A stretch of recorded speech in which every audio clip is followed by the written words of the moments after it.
শাড়ি না পরতে পারলে পরার কি দরকার তাই তো বুঝি না। এখন খোলা শাড়ি নিয়ে র্যাম্প ওয়াক করবে নাকি? সাফওয়ানের কথায় মেজাজ তুঙ্গে উঠে যায় আয়াতের। এই লোকের সমস্যা কি? এটা আজ অবধি বুঝতে পারে না আয়াতের। যখনই কোনো একটা অপ্রীতিকর সিচুয়েশনে পড়বে সেইখানে লোকটা হাজির হবে, নয়তো ওনার সামনেই কোনো না কোনো অপ্রীতিকর সিচুয়েশন ঘটবে। একে হিরে বেঁধে শাড়ির কুচি খুলে গেছে, ওপর থেকে এনার বাক্যের শেষ নেই। দাঁতে দাঁত চেপে বলতে লাগলো, সাফন ভাই, আসলে কি বলুন তো, আমি বিয়ে থেকে পালানোর সময় ভাবিনি আমাকে ওয়ার্ল্ড রেস চ্যাম্পিয়নশিপে নিজের নামের পতাকা ওড়াতে হবে। আগে জানলে শাড়ি না, উসাইন বোল্টের কস্টিউম পরে আসতাম। মুখ তো কেচির মতো চলে। তা তোমার বাবার সামনে মুখটা চালালে হয়তো এভাবে পালাতে হতো না। চালিয়েছিলাম, বিনিময়ে বাগালে থাপ্পড় আর 7 দিন রুমে আটকে রেখেছিল। তোমার শাড়ির কুচি ঠিক হইলে কি আমরা যাইতে পারি?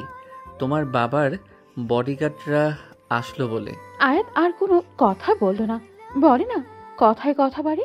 আর এই লোকটার সাথে কথা বলতে গেলে শুধু যে কথাই বাড়বে সেটা নয়, সকাল হয়ে যাবে অথচ তর্ক শেষ হবে না। শেষমেশ দেখা যাবে বাবার বডিগার্ডরা সত্যিই চলে আসবে।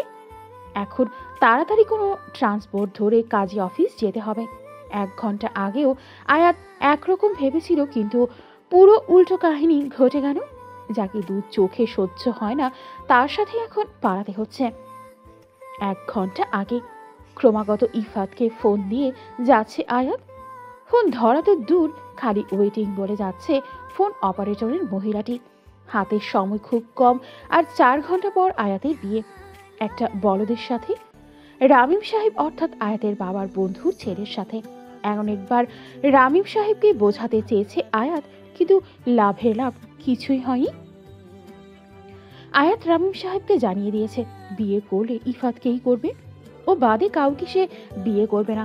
কিন্তু রামিম সাহেবের এক কথা, উনি বেকার ছেলের সাথে নিজের মেয়ের বিয়ে দেবেন না। দরকার হলে ড্রাইভারের সাথে বিয়ে দিতেও রাজি। ইফাত গ্রাজুয়েশনের পর বেকার বসে আছে 3 বছর। সারাদিন ক্লাব পাবে বন্ধুদের সাথে টাকা উড়ানোই ইফাতের একমাত্র কাজ। তার কথা, তার বাবার এত টাকা যে সে সারা জীবন বেকার থাকলেও কিচ্ছু যায় আসবে না। আয়াত এবং ইফাদের রিলেশন প্রায় 4 বছর হতে চলল। যতবারই তাকে বিয়ের কথা বলে সে এড়িয়ে যায়। আয়াত তাকে বলতে বলতে মুখ ব্যথা করে ফেলেছে, অথচ তার কোনো হেলদোল নেই। আজ আয়াতের বিয়ে, অথচ ছেলেটার কোনো পাত্তাই নেই। টানা 20 বার ফোন দেওয়ার পর শেষমেশ ফোনটা তুলল ইফাত। বিরক্তির সাথে বলল, কি ব্যাপার, এত ফোন দিতে হয়? কথা বলছিলাম তো বেবি। রাখো তোমার বেবি। ইফাত, আজকে আমার বিয়ে, তোমার কি কিচ্ছু যায় আসে না? আমি সেদিনই তোমাকে বলে দিয়েছিলাম বাবা সিরিয়াস। তুমি যদি কিছু না করো এবার সত্যি আমাকে হারিয়ে ফেলবে। তুমি কি সত্যি আমাকে ভালোবাসো? ইফাত, এখনো যদি কিছু না করো আর 4 ঘন্টা পরে আমার বিয়ে হয়ে যাবে, তখন চাইলেও কিছু করার থাকবে না। তুমি এটা এখন বলছো? তুমি তো আমার সাথে এতদিন যোগাযোগ করনি। আজ 7 দিন পর আমি আমার ফোন পেয়েছি। তুমি তো একবারও আমার সাথে কথা বলার চেষ্টা করনি। এখন তোমাকে ডিসিশন নিতে হবে, হয় আমাকে এখান থেকে পালিয়ে নিয়ে বিয়ে করবে, নয়তো আমি ওই বলদকেই বিয়ে করে ফেলবো। ঠিক আছে, আমি ব্যবস্থা করছি। ফোনটা রেখে কান্নায় ভেঙে পড়ল আয়াত। ভালোবাসা কতটুকু অসহায় করে তুলতে পারে তার প্রমাণ হাতে নাতে পাচ্ছে। দরজায় করার নাড়লে চোখ মুখ মুছে দরজা খুলে দেয় আয়াত। দরজা খুলতেই তানি ভেতরে ঢুকে। তানি আয়াতের বেস্টি। তানিকে পেয়ে জড়িয়ে ধরে চোখে পানি ছেড়ে দিল আয়াত। তানি, আমি কি করব? আমি তোকে আগে থেকেই বলেছি, এই ইফাত ছেলেটা তোকে ঝুলিয়ে দিবে। দেখলি তো, ও বলল ব্যবস্থা করছে। এখন রেডি হয়ে নে, আমাদের পার্লারে যেতে হবে। আন্টি আমাকে পাঠালেন। দোস্ত, আমি ওই বলদাকে বিয়ে করব না। বারবার বলদা বলদা কেন বলছিস? ছেলেটার নাম হাবিব, স্ট্যাবলিশড ভদ্র ছেলে, ইফাদের চেয়ে 1000 গুণ বেটার। আমি পারবো না হাবিব টাবিবকে বিয়ে করতে। ইফাত একটা ব্যবস্থা ঠিক করবে, দেখিস। দেখা যাক, এখন চল। আধা ঘন্টা পর পার্লারে যাবার পর ইফাদের ফোন আসে আয়াতের মোবাইলে। ফোন রিসিভ করতেই ইফাত জানায়, আয়াত, আয়াত, আমি সাফওয়ানকে পাঠাচ্ছি। এখন কোথায় আছো? তুমি আসবে না? আমি একেবারে কাজী অফিসে যাব।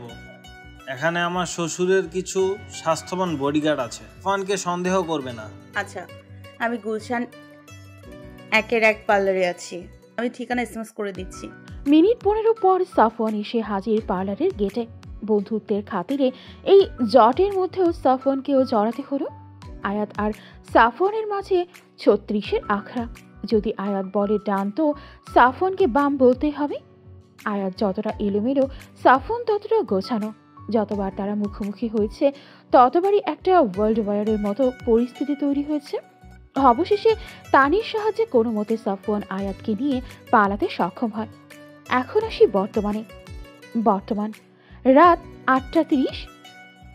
মিরপুর 2-এ কাজী অফিসের সামনে বিগত 1 ঘন্টা যাবৎ দাঁড়িয়ে আছে সাফওয়ান এবং আয়াত। গুলশান থেকে সরাসরি মিরপুর চলে আসে তারা, যাতে বডিগার্ডদের হাতে না পারতে হয়। অথচ এখনও ইফাদের কোনো খোঁজ নেই। বাহিরের বেঞ্চিতে বসে ঝিম ধরে বসে আছে আয়াত। সাফওয়ান ক্রমান্বয়ে ফোন করে চলেছে ইফাতকে, অথচ তার ফোন বেজেই চলেছে, কেউ রিসিভ করছে না। একটা বড় নিঃশ্বাস ফেলে আয়াতের পাশে গিয়ে বসে সাফওয়ান। মেয়েটার মুখটা চুপসে গেছে। যেখানে কিছুক্ষণ আগেও ঝগড়া যাচ্ছিল, অথচ এখন চুপচাপ মাথা নিচু করে বসে আছে। সারাদিন কিছু পেটে পড়েছে কিনা সন্দেহ। সাফওয়ান পাশে বসতেই বলে ওঠে, সাফওয়ান ভাই, আমি কি কোনো ভুল করে ফেলেছি? কেন বলো তো? এই দেখুন না, বাবা মার সম্মান জলাঞ্জলি দিয়ে ভালোবাসাকে পেতে চেয়েছিলাম, কি হলো? সেও আমাকে মাঝ রাস্তায় একা করে দিল। আচ্ছা, আমি তো কথা বলেছি, ওনারা আর আধা ঘন্টা খোলা রাখবেন বলেছেন। আর না হলে কাল বিয়েটা করে নিও। ইফাতকে আমি চিনি, ও ঠিক চলে আসবে। সান্ত্বনা দিচ্ছেন? হুম, ও আর যাই করুক আমাকে ঠকাবে না। সাফওয়ানের কথা মলিন হাসি হাসে আয়াত। মেয়েটার হাসিটা দেখে সাফওয়ানের হৃদয় কিঞ্চিত কম্পন দিয়ে ওঠে। পুনরায় ইফাতকে ফোন দিতে থাকে সাফওয়ান। রাত 11টা। ইফাদের ফোন বন্ধ আসছে। কাজে অফিস বন্ধ। দীর্ঘশ্বাস ফেলে সাফওয়ান আয়াতকে বলে, আয়াত, আমার মনে হয় তোমার বাড়ি যাওয়া উচিত। তোমার বাবা মা হয়তো পাগল প্রায় হয়ে তোমাকে খুঁজছেন। আপনি বাড়ি চলে যান। ইফাদ এখনো আসতে পারে। পাগলামি করো না, বাড়ি যাও। বাবা খুন করে ফেলবেন আমায়। আমার বাবার রাগ সম্পর্কে আপনার ধারণা নেই। আচ্ছা, উনি ইফাতকে অপছন্দ কেন করেন? বাবার ড্রাইভারের সাথেও আমাকে বিয়ে দিতে রাজি, কিন্তু বেকার ছেলেকে নিজের মেয়ে জামাই সে কিছুতেই করবেন না। মার জন্য টেনশন হচ্ছে, না জানি চিন্তায় বেহুশ হয়ে যাচ্ছে। তাহলে এখন কোথায় যাবে? জানি না, তানির বাসায় যেতে পারবো না। রাতে ওর অহেতুক একটা ঝামেলা হবে। এর থেকে আমি একটা হোটেলে থেকে নিব। দেখি সকালে কি করা যায়। Are you sure? একটা সস্তা হোটেলের সামনে দাঁড়িয়ে আছে তারা। এত রাতে কোনো ভালো হোটেলে যাবার মতো ওই নেই, সাথে টাকাও। শুধু যাতায়াতের টাকা, ভোটার আইডি আর কিছু ডকুমেন্টস বাদে আর কোনো টাকা নিয়ে বের হয়নি আয়াত। মনটা খচখচ করছে সাফওয়ানের। মেয়েটাকে এভাবে হোটেলে একা ফেলে যেতেও মন সায় দিচ্ছে না তার। হোটেলের ভেতর যেতে নিলেই সাফওয়ান হাত টেনে ধরে আয়াতে। পেছনে ফিরে চোখ রাখতেই দৃঢ় কণ্ঠে সাফওয়ান বলে ওঠে, আমি ব্যাচেলর থাকি, এক রুমের চিলে কোঠা, কিন্তু এই হোটেলের থেকে মাছ better. If you want you can come with me. আমি নিচে বিছানা করে শুতে পারবো। এসব হোটেলে থাকাটা সুবিধার হবে না। Please come. না না না, একজন ছেলের সাথে রাতে আমি থাকতে পারবো না। আয়াতের অস্বস্তি দেখে শান্ত গলায় সাফওয়ান বলে, ইউ ক্যান ট্রাস্ট মি। দরকার হলে আমি ছাদেই থাকবো। শুধু ল্যান্ড লর্ডকে নিয়ে একটু সমস্যা। I will handle. রাত অনেক হয়েছে, বাড়ি পৌঁছাতে 12:30 তো বাজবেই। ওই মোটা সার ঘুমিয়ে যাবে ততক্ষণে। চলো প্লিজ। অবশেষে আয়াত রাজি হলো। সরিয়ামের লাইটে পাশাপাশি হেঁটে চলেছে আয়াত সাফওয়ান। দুজনেই দুজনার গন্তব্য এক, কিন্তু লক্ষ্য আলাদা। রেল লাইনের দুটো আলাদা লোহার লাইনের মতো পাশাপাশি হেঁটে যাচ্ছে তারা। জানে না কেউই আগামীতে কি তাদের জন্য অপেক্ষা করছে। রাস্তার পাশের খড়কুটোহীন মানুষের বস্তা পেতে ঘুমের প্রস্তুতি নিচ্ছে, তো আরেক দল মানুষ রাত জেগে চেঁচিয়ে সবাইকে সান্ত্বনা দিচ্ছে। ঘুমিয়ে পড়ো, আমরা জেগে আছি। রিক্সা না পেয়ে প্রচুর হাঁটতে হচ্ছে তাদের। হিল পরে পায়ে ঠসা পড়ে গেছে আয়াতের, আর না পেরে হিল খুলে ফেলল সে। নিচে জিন্স থাকায় শাড়িটা খানিকটা ওপরে তুলে নিল। হঠাৎ পেছন থেকে দুজন টহল পুলিশের বাঁশির শব্দ এবং চিৎকারে ভয় জমে গেল তারা। না জানি কি বিপদ আসতে চলেছে। পুলিশদের একজন চেঁচিয়ে যাচ্ছে, এই এত রাতে কি আকাম করতেছে? এই দাঁড়া। ভয়ে সাফওয়ানের ডান হাত আঁকড়ে ধরে দাঁড়িয়ে পড়ল আয়াত। ধীর গলায় বলতে লাগলো, এখন কি হবে? সারা রাত থানায় কাটাবো নাকি? কিচ্ছু হবে না, তুমি চুপ থাকবে তাহলেই হবে। পুলিশেরা তাদের কাছে এসেই একজন সাফওয়ানের ঘাড় চেপে ধরল। আরেকজন রুক্ষ ফ্যানে গলায় বলল, রাত বাজে 11:45। এই রাতে এমনে ঘুরতেছে কেন? নষ্টামের জায়গা পাও না? দুইটা ডান্ডা খাইলে সব পিড়িতি বাইর হয়ে যাইবে। আপনারা আমার কথা বোঝার ট্রাই করেন। আসলে হয়েছে কি, চুপ। আব্দুল এগোরে এখনই থানায় নিয়ে যাইব। থানার কথা শুনেই আয়াতের হাত পা ঠান্ডা হতে লাগলো। হড়হড় করে বলতে লাগলো, থানায় কেন? আমরা তো বাসার দিকে যাচ্ছি, ঘুরতে বেরিয়েছিলাম, রিক্সা না পাওয়ায় দেরি হয়ে গিয়েছে। ট্রাস্ট আস, আমরা কোনো নষ্টামি করতেছি না। ওই মাইয়া, তুমি রাত 11:45 বিয়ার শাড়ি পইরা ঘুরতে বাইর হইছ? না মানে, আচ্ছা, আমাদের ছেড়ে দেওয়ার জন্য মালপানি কত নেবেন? দেখছ শফিক, আমাদের ঘুষ দেয়, কত বড় সাহস। এবার এগোরে থানায় নিতে হইব, চল। রাত 12:15। থানায় ইন্সপেক্টরের সামনে বসে আছে সাফওয়ান এবং আয়াত। একটু পরপর অগ্নিদৃষ্টি দিচ্ছে আয়াত সাফওয়ানকে। তখন ওয়াকি টকিতে কথা বলে ওদের থানায় নিয়ে আসে কনস্টেবল শফিক এবং আব্দুল। ইন্সপেক্টর মেহরাব তাদের হাতের তর্জনী দিয়ে টেবিলে ক্রমাগত টকটক শব্দ করে যাচ্ছেন। সাথে একবার আয়াতের দিকে আর একবার সাফওয়ানের দিকে তাকাচ্ছেন। গলা ঝেড়ে এবার বললেন, কেস কি? এত রাতে বাইরে কি করছিলেন আপনারা? স্যার নষ্টামি করতেছিল, বললাম না হাতে নাতে ধরছি, উপরে ঘুষ দেওয়ার চাই। তোমাকে জিজ্ঞাসা করেছি আব্দুল, না তো একটু ঠান্ডা রাখো। বলো মিস। জি, সাফওয়ান ইসলাম। আসলে হয়েছে কি, আমরা পালিয়ে বিয়ে করতে চেয়েছিলাম, কিন্তু কাজী অফিস বন্ধ থাকায় বিয়ে করতে পারিনি। আয়াতের কথা শুনে হতবাক হয়ে আয়াতের দিকে তাকায় সাফওয়ান। এই মেয়ে তাকে একটা ঝামেলায় ফেলবে।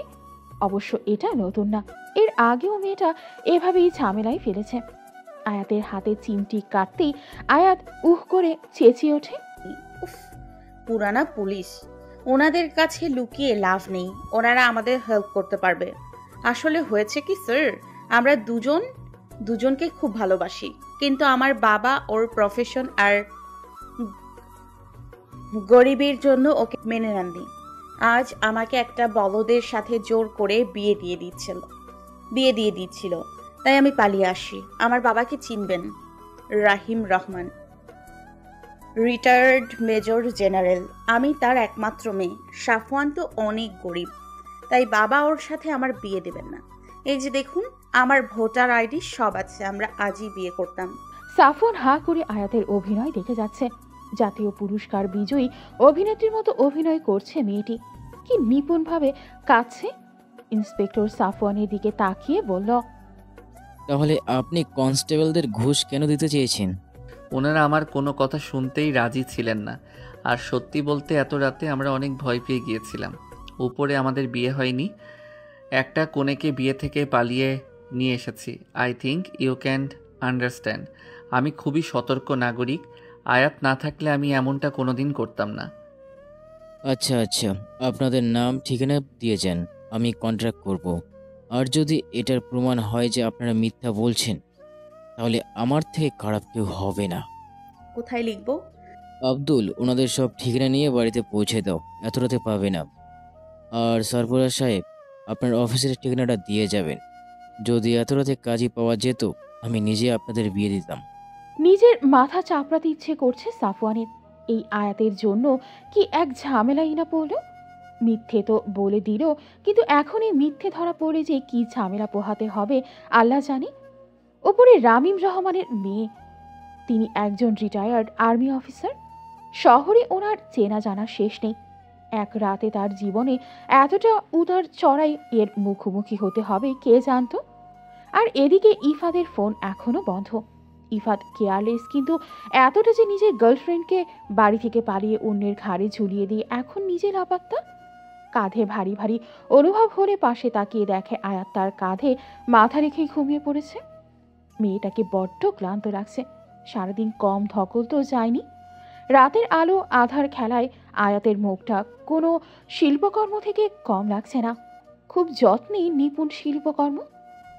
এলোকেশি চন্দ্রমার ন্যায় মুখখানা, উপরে গোলাপের পাপড়ির ন্যায় ঠোঁটখানা, যে কাউকে আকর্ষণ করবে। সবচেয়ে বেশি আকর্ষণীয় ঠোঁটের নিচে ছোট তিলটি, যেন নজর ফোটা। অজান্তেই আপন মনে তাকিয়ে রয়েছে সাফওয়ান তার দিকে। কনস্টেবল আব্দুল জোরে ব্রেক কষলে সাফওয়ানের হুঁশ ফিরে। নিজের কাজে নিজেরই বিরক্ত লাগে গেল। কি করছিল সে? আয়াত ইফাদের আমানত যতই সুন্দরী হোক না কেন, তার প্রতি অন্যরকম অনুভূতির জন্ম দেওয়াই পাপ। নিজেকে নিজে শান্ত করার জন্য মনে মনে বলতে লাগলো, আয়াত একটা চালতা ফিরতা ঝামেলা, ওর মধ্যে ভালো লাগার কিছুই নেই। মনে নেই একবার তোর এক্সিবিশন ওর জন্য নষ্ট হয়ে গিয়েছিল? ওর জন্য আজকে তোর থানায় যেতে হয়েছে। সাফওয়ান, ওকে ইফাদের হাতে তুলে দিলেই তোর কাজ শেষ।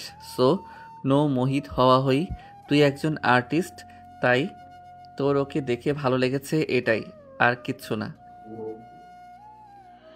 পানির পিকটা ফেলে আব্দুল বিরক্ত কণ্ঠে বলে উঠল, এখানে বসে রাত কাটাইবেন নাকি যাইবেনও? আইয়া পড়ছে আপনার বাসা। ধন্যবাদ। এই আয়াত ওঠো, বাসায় এসে গেছি।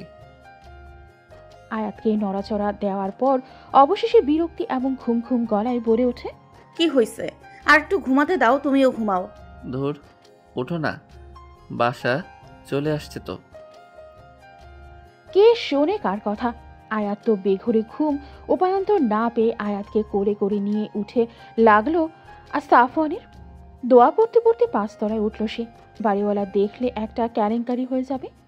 যদিও ঘড়ির কাঁটা 2টার ঘরে এসে পড়েছে, তবুও বলা যায় না। ওই লোকের ভরসা নেই।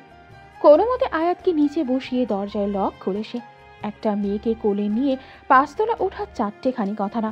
যদিও আয়াতের ওজন তুলার মতো, তাও আয়াতকে বেডে শুইয়ে ফ্রেশ হতে চলে গেল সাফওয়ান। আজকে দিনটা খুব ধকলের ছিল। দুপুরের পর থেকে খাবারের কণাও পেটে পড়েনি। কালকে সকাল 8টায় অফিস আছে, এখন না ঘুমালে কালকে জম্বি হয়ে যেতে হবে। ফ্রেশ হয়ে একটা নীল 3/4 প্যান্ট আর কালো টি শার্ট পরে নিল সাফওয়ান। আয়াত বেঘুরে ঘুমোচ্ছে। ওর ওপর হাতি হাঁটলেও টের পাবে কিনা সন্দেহ। অবশ্য মেয়েটিও না খাওয়া। অনেকবার সেধেছিল সাফওয়ান, কিন্তু খায়নি। ওর উপর কতটা প্রেশার যাচ্ছে সেটা না বললেও বুঝতে বাকি নেই সাফওয়ানের।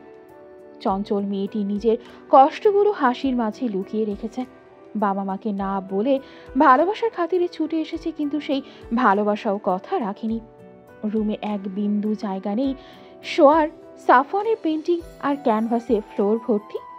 শরীর ভেঙে যাচ্ছে। এখন এগুলো গোছানো একটা এভারেস্ট অভিযানের কাজ হবে, তাই উপায়ন্তর না পেয়ে ছাদে চলে যায় সে। আজ রাত নির্ঘুমই কাটবে বোঝা যাচ্ছে। ব্যঞ্জন ধরিয়ে বাহিরে নজর দিল সে। খারাপ স্বভাবের এই একটাই আছে তার, সিগারেট খাওয়া। নিকোটিন সব খারাপের মধ্যে একটি ভালো কাজও করে, তা হলো স্নায়ু শান্ত করে। আর আর্টিস্ট মানুষদের এটা খুব দরকার। সাফওয়ানের জীবনটা খুব এলোমেলো। আয়াত যেন এই এলোমেলো জীবনে আরও ঝড় এনে দিয়েছে। আর্টিস্ট হবার ঘর ছেড়ে শহরে আসে সে, কিন্তু অভাবের শহরে শখের দাম নেই।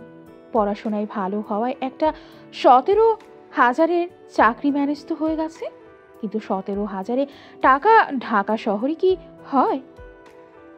সকাল 8টা থেকে রাত 7টা অবধি চাকরি করে এসে রাতে নিজের কল্পনার দুনিয়াতে তুলি ঘোরায় সে। 2-3টা আর্ট গ্যালারিতেও আঁকাও দিয়েছে, তাতে বেশি একটা লাভ হয়নি। একবার তো এক্সিবিশনও পেয়েছিল, কিন্তু ওই আয়াতের জন্য সব আর্টগুলো নষ্ট হয়ে গিয়েছিল। তারপর থেকে মেয়েটাকে সাফওয়ানের সহ্য হয় না। অতীতের পাতা উল্টাতে উল্টাতে কখন সকাল হয়ে গেছে খেয়ালই নেই সাফওয়ানের। সকাল 6টা। রুমের দিকে হাঁটা দেয় সাফওয়ান। সিলেকোঠা আর ছাদ পাশাপাশি, একটা দরজা দিয়েই ঢোকা যায়। দরজাটা খুলতেই মুহূর্তে শির দ্বারা দিয়ে শীতল রক্ত বয়ে গেল সাফওয়ানে। ধরাম করে দরজা বন্ধ করে দিল সে। আয়াত তখন দরজাটা খুলতেই মুহূর্তেই শির দ্বারা দিয়ে শীতল রক্ত বয়ে গেল সাফওয়ানে। ধরাম করে দরজা বন্ধ করে দিল সে। আয়াত তখন বেঘরে ঘুম, শাড়ি এলোমেলো, আঁচলের কোনো হদিস নেই, সাদা ধবধবে প্যাকটা উন্মুক্ত। মেয়েটা এত কেয়ারলেস কিভাবে হতে পারে? ঘুমে কারোর শাড়ি এতটা এলোমেলো হয়ে যেতে পারে? দরজাটা আটকিয়ে পুনরায় ছাদে চলে এসেছে সাফওয়ান। চোখ বন্ধ করলে এখনো আয়াতের প্রতিচ্ছবি ভাসছে। এই প্রথম কোনো নারীকে এতটা কাছ থেকে দেখেছে সে।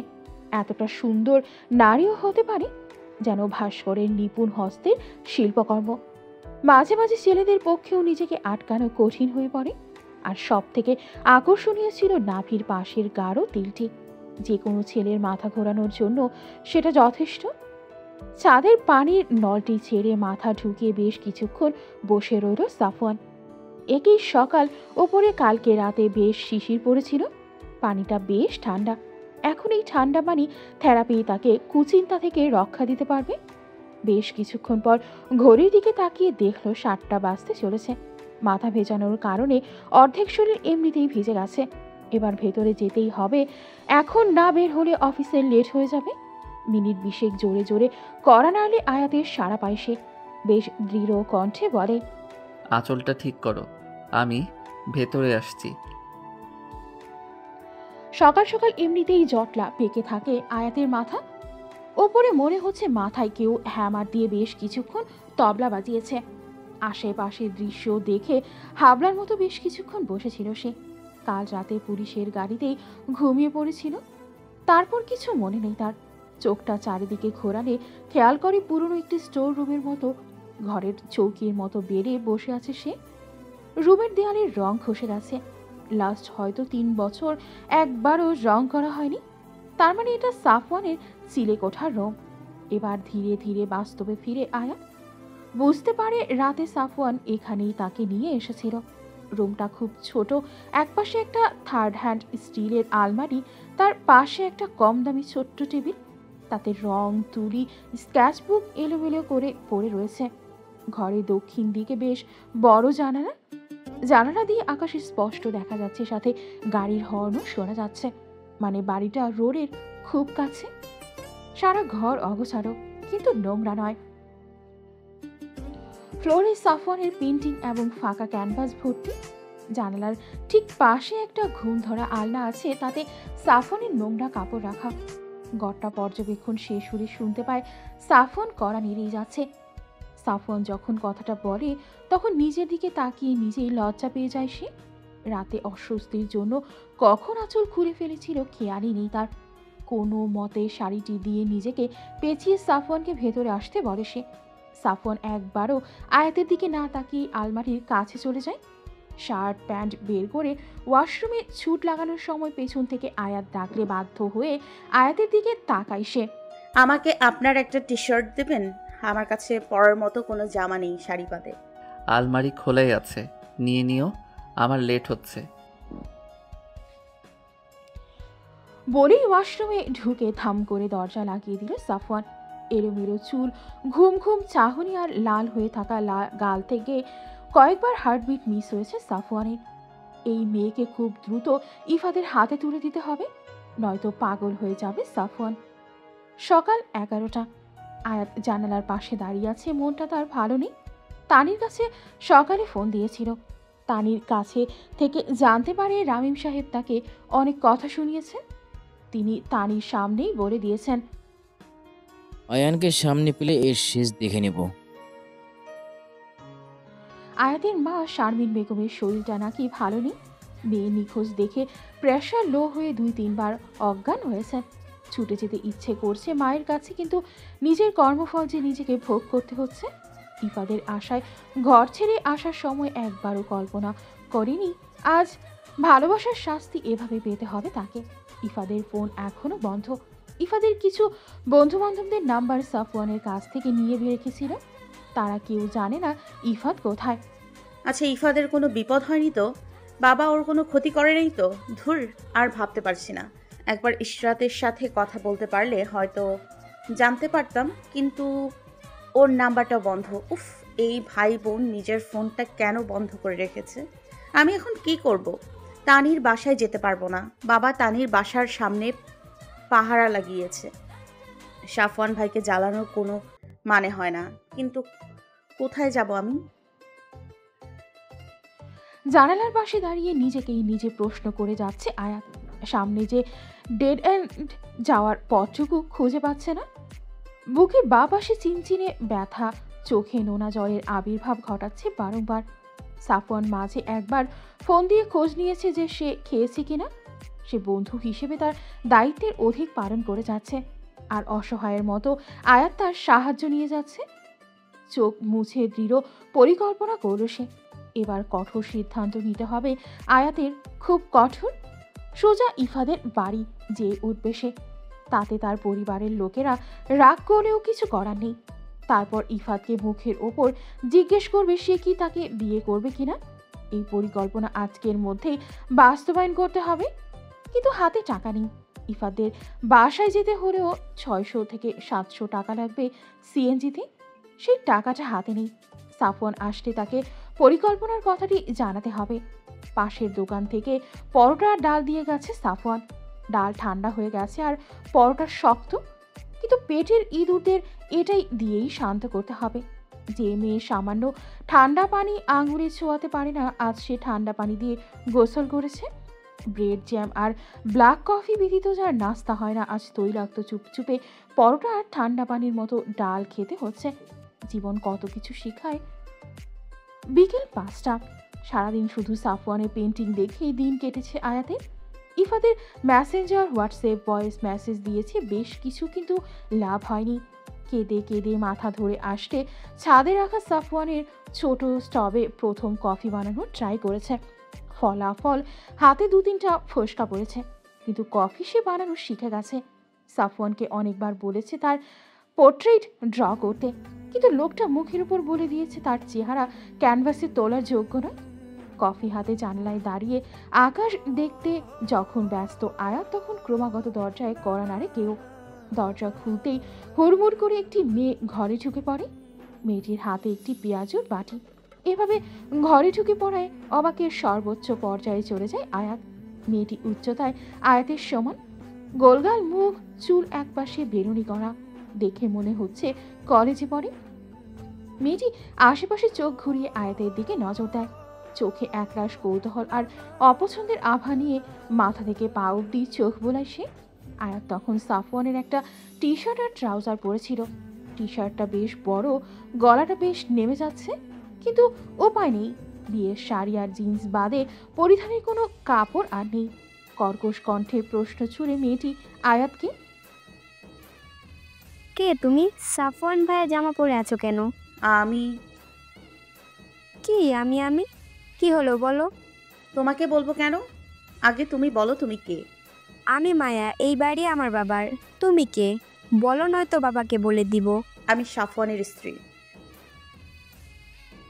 এই মুহূর্তে মাথা একেবারে ফাঁকা হয়ে যায় আয়াতের। দুম করে মনে যা এসেছে তাই বলে দেয় সে। মেয়েটি প্রথমে হতবাক হয়ে তাকিয়ে থাকে, পরে কান্না কান্না মুখ করে দৌড়ে চলে যায় রুম থেকে। ঘটনার আকস্মিকতায় কিছুই মাথায় ঢুকছে না আয়াতের। মেয়েটি ঝড়ের গতিতে এলো, আবার টর্নেডোর গতিতে চলে গেল। হচ্ছেটা কি? রাত 8টা। আজ বাড়ি ফিরতে দেরি হয়ে গেছে সাফওয়ানের।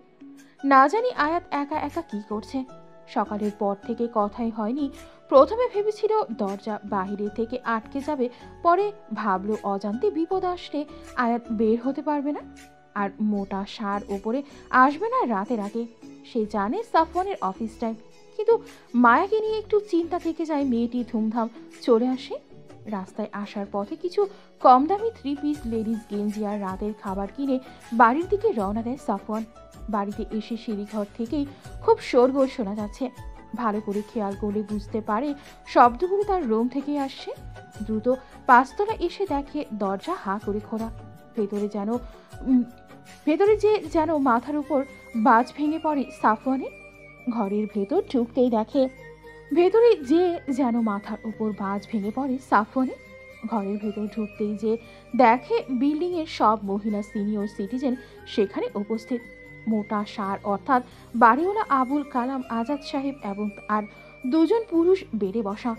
আয়াত তাদের সামনে দাঁড়ানো, গম্ভীর মুখে আজাদ সাহেব কাপে চুমুক দিচ্ছে। আলমারির পাশে মায়া মুখ নিচু করে দাঁড়িয়ে আছে। যেখানে বাঘের ভয় সেখানেই সন্ধ্যা হয়। এখন সাফওয়ানের মাথায় রীতিমতো ঘুরপাক খাচ্ছে একটাই চিন্তা, এত রাতে বাড়ি ছাড়া হলে কোথায় যাবে। ভিড় ঠেলে আয়াতের কাছে যেতেই এক মহিলা কর্কশ কণ্ঠে বলে উঠল, তোমার দ্বারা এমন কিছু আমরা কিছুতেই আশা করিনি সাফওয়ান। ভেবেছিলাম তুমি একটা ভালো ছেলে। সাফওয়ান একটা ঢোক গিলে বলে, কি হয়েছে আন্টি? কি করেছি আমি? আজাদ সাহেব এবার উঠে দাঁড়িয়ে সাফওয়ানের সামনে এসে গলা খাকারি দিয়ে বললেন, আমি আশা করি নাই তুমি এমন কাজ করবা। ভাবছিলাম তুমি আমার ছেলের মতন, কিন্তু বৌমা ঘরে আনছো অথচ আমাদের একবারও জানাইলা না। সে তো মায়া আসছিল বইলেই আমি জানতে পারছি মেয়েটার একটা জামাও নাই। ও তোমার জামা পরে আছে, দুপুরে পরোটা আর ডাল খাইছে। আমাকে বললে খাবার পাঠিয়ে দিতাম। যাকগে বৌমা, তুমি কিন্তু সংকোচ করবে না। তোমার এই আজাদ চাচা আছে, তুমি আমার কাছে মায়ের মতোই, তাই কোনো অসুবিধায় আমাকে স্মরণ করবে। সাফওয়ান আছে, আমরা এখন যাই, চলেন আপনারা। জি চাচা। আর সাফওয়ান এখন বিয়ে করেছে, এখন আর একা নও তুমি, তোমার ঘরে একটা বউ আছে, তাই এখন থেকে দায়িত্ববান পুরুষ হতে চেষ্টা করো। ব্যাচেলার জীবন কিন্তু শেষ। আজাদ সাহেবের কথা মাথার ওপর দিয়ে গেল সাফওয়ানের। হাঁ করে একবার আয়াতের দিকে আর একবার বাকিদের দিকে দেখছিল। আয়াত ইনাদের কি এমন বলল সবাই আয়াতকে এতটা স্নেহ করছে? উপরে মোটা সার যে কিনা সাফওয়ানের সাথে সারাটাক্ষণ ভাড়া ভাড়া করে মাথা খারাপ করে দেয়, সে আয়াতকে বৌমা বৌমা করে তুলে তুলে করছে। আয়াতের পরনে একটা নীল জামদানি শাড়ি, যা আয়াতের নয়। তার মানে বিল্ডিংয়ের একজন আন্টি পরতে দিয়েছেন। হচ্ছেটা কি? আন্টিরা সবাই আয়াতকে নতুন সংসারের যাবতীয় টিপস দিয়ে যাচ্ছেন। সাফওয়ান ফ্রেশ হয়ে সাদা টি শার্ট আর নেভি 3/4 প্যান্ট পরে নিল। আন্টিরা যাবার পর আয়াত যেন হাফ ছেড়ে বাসত। দরজা লাগিয়ে পেছনে ফিরতে দেখে সাফওয়ান তোয়ালে দিয়ে ভেজা চুল মুছে যাচ্ছে। ভেজা চুলগুলো কপালে লেপ্টে আছে। টি শার্টটা বুকের সাথে যেন মিশে আছে। 6 ফিট লম্বা সুঠাম দেহি পুরুষ 3/4 প্যান্ট পরায় পায়ের খানিকটা দেখা যাচ্ছে। ভেজা পায়ের পশমগুলো লেপ্টে আছে। না চাইতেও চোখ তার দিকেই আটকে আছে। ছেলেটার মধ্যে কি যেন একটা আছে। এভাবে দেখলে তো নজর টিকা দিয়ে হাঁটতে হবে। সাফওয়ানের কথায় হুঁশ ফিরে আয়াতে সঙ্গে সঙ্গে অন্যদিকে চোখ সরিয়ে নেয়। লজ্জায় মাথা কাটা যাবার মতো অবস্থা। মনে মনে বলল, আল্লাহ, মাটি ফাঁক করো, ঢুকে যাই। আয়াতের কাজে সাফওয়ানের খুব হাসি পাচ্ছে। টেবিলে রাখা ব্যাগটা এগিয়ে দিয়ে বলল, এখানে কিছু জামা কাপড় আছে আর খাবার নিয়ে এসেছি। আচ্ছা, তুমি বিল্ডিংয়ের লোকদের কি এমন বলেছো যে তারা তোমায় মাথায় তুলে রেখেছে? ওইটা আসলে হয়েছে কি, 1.5 ঘন্টা আগে মায়া চলে যাবার পর থেকে একা একা বোর হচ্ছিল আয়াত, তাই ঘুমিয়ে পড়েছিল সে। হঠাৎ খুব জোরে দরজা ধাক্কা দিলে লাফ দিয়ে ওঠে সে। মনে হচ্ছিল ঘরে ডাকাত পড়েছে। ধীর পায়ে দরজা খুলতেই হুড়হুড়িয়ে একদল মহিলা আর 3 জন মধ্যবয়স্ক পুরুষ ঢুকে পড়ল। আকর্ষিতভাবে এত মানুষ ঘরে ঢোকার পরায় আয়াত ভয়ে সিটিয়ে যায়। সবাই তাকে মাথা থেকে পা অবধি এমনভাবে দেখছেন যেন একটা চিড়িয়াখানার জন্তু দেখছে। তাদের মধ্য থেকে মায়ার সামনে এসে একজন মোটা ভুঁড়ি এবং রাজকীয় গোফধারী পুরুষকে বলতে লাগলো, এই যে সেই চোর, বলেছি না সাফওয়ান ভাইয়ের কাপড় পরে আছে, আবার বলছে সাফওয়ান ভাইয়ের স্ত্রী। হয়েছে, এবার তুমি চুপ করে থাকতে পারো। তাদের কথোপকথনে বুঝতে বাকি রইল না ইনি বাড়িওয়ালা। এই লোকটাকেই সাফওয়ান মোটা সার বলে। মানুষটার চেহারা একটু সারের মতোই, গোলগাল মুখ, রাগি রাগি চোখ, ঠোঁটের উপরে রাজকীয় গোঁফ। মানুষটার উচ্চতা খুবই কম, কিন্তু বিশালাকার দেহ না ভুঁড়ি। লোকটি এগিয়ে এসে আয়াতের সামনে দাঁড়ান, তারপর রাগী কণ্ঠে বলেন, তুমি কে? এখানে কি করো? আমি হ্যাঁ, কি? আমি কি? আমি সাফওয়ানের বউ। তোতলা নাকি? না না না। আমি তো জানি সাফওয়ান অবিবাহিত ব্যাচেলার, কবে হলো তোমাদের বিয়ে? আঙ্কেল, আসলে আমরা কালকে পালিয়ে বিয়ে করেছি। জি, পালিয়ে বিয়ে করেছি। আসলে আমাদের সম্পর্ক 4 বছরের। বাবা কাল জোর করে আমার বিয়ে দিতে চেয়েছিলেন। সাফওয়ান তো ভালো চাকরি করে না, তাই সাফওয়ানকে মেনে নেননি আঙ্কেল। কি করব বলুন, উপায় ছিল না আমাদের, তাই আমরা পালিয়ে বিয়ে করেছি। আমার কাছে কোনো কাপড়ও নেই, তাই সাফওয়ানের কাপড় পরেছি। আমি বাধ্য করেছিলাম সাফওয়ানকে। এখানে সাফওয়ানের কোনো দোষ নেই। বলেই কান্না করতে লাগলো আয়াত। আয়াতের কান্না রামিম সাহেব ব্যতীত যে কোনো মানুষকে গড়িয়ে দেওয়ার ক্ষমতা রাখে। আজাদ সাহেব আয়াতের মাথায় হাত রেখে নরম স্বরে বলেন, কিন্তু মা, কাজটি কিন্তু তুমি ভালো করেছো। তোমার মা বাবা কতই না কষ্ট পেয়েছে বলো। আঙ্কেল, যদি আমার হাতে উপায় থাকতো আমি কি এরকম করতাম বলুন? তবে আমার দৃঢ় বিশ্বাস বাবা মা ঠিক একদিন আমায় বুঝবে, দেখবেন। বলতে বলতে গলা ধরে এসেছে আয়াতের। আসলে কি রামিম সাহেব বুঝতে পারবে তা কি?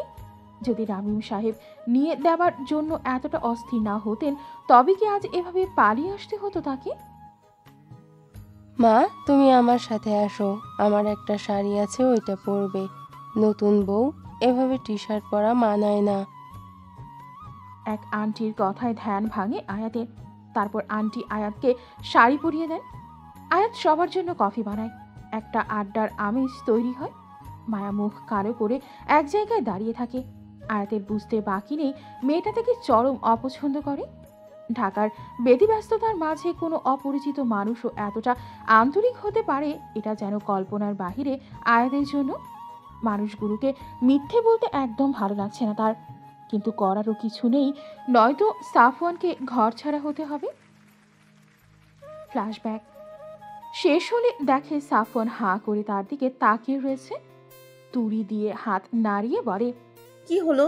এভাবে ক্যাবলাকান্তর মতো কি দেখছেন? তুমি অভিনেতা হলে কিন্তু ভালো নাম কামাতে পারতে, তা তো আমি জানি। কিন্তু মিথ্যে কথা না বললেই পারতে। কি করব বলুন? আমার প্রেমিকা পুরো আটঘাট বেঁধে এসেছিল।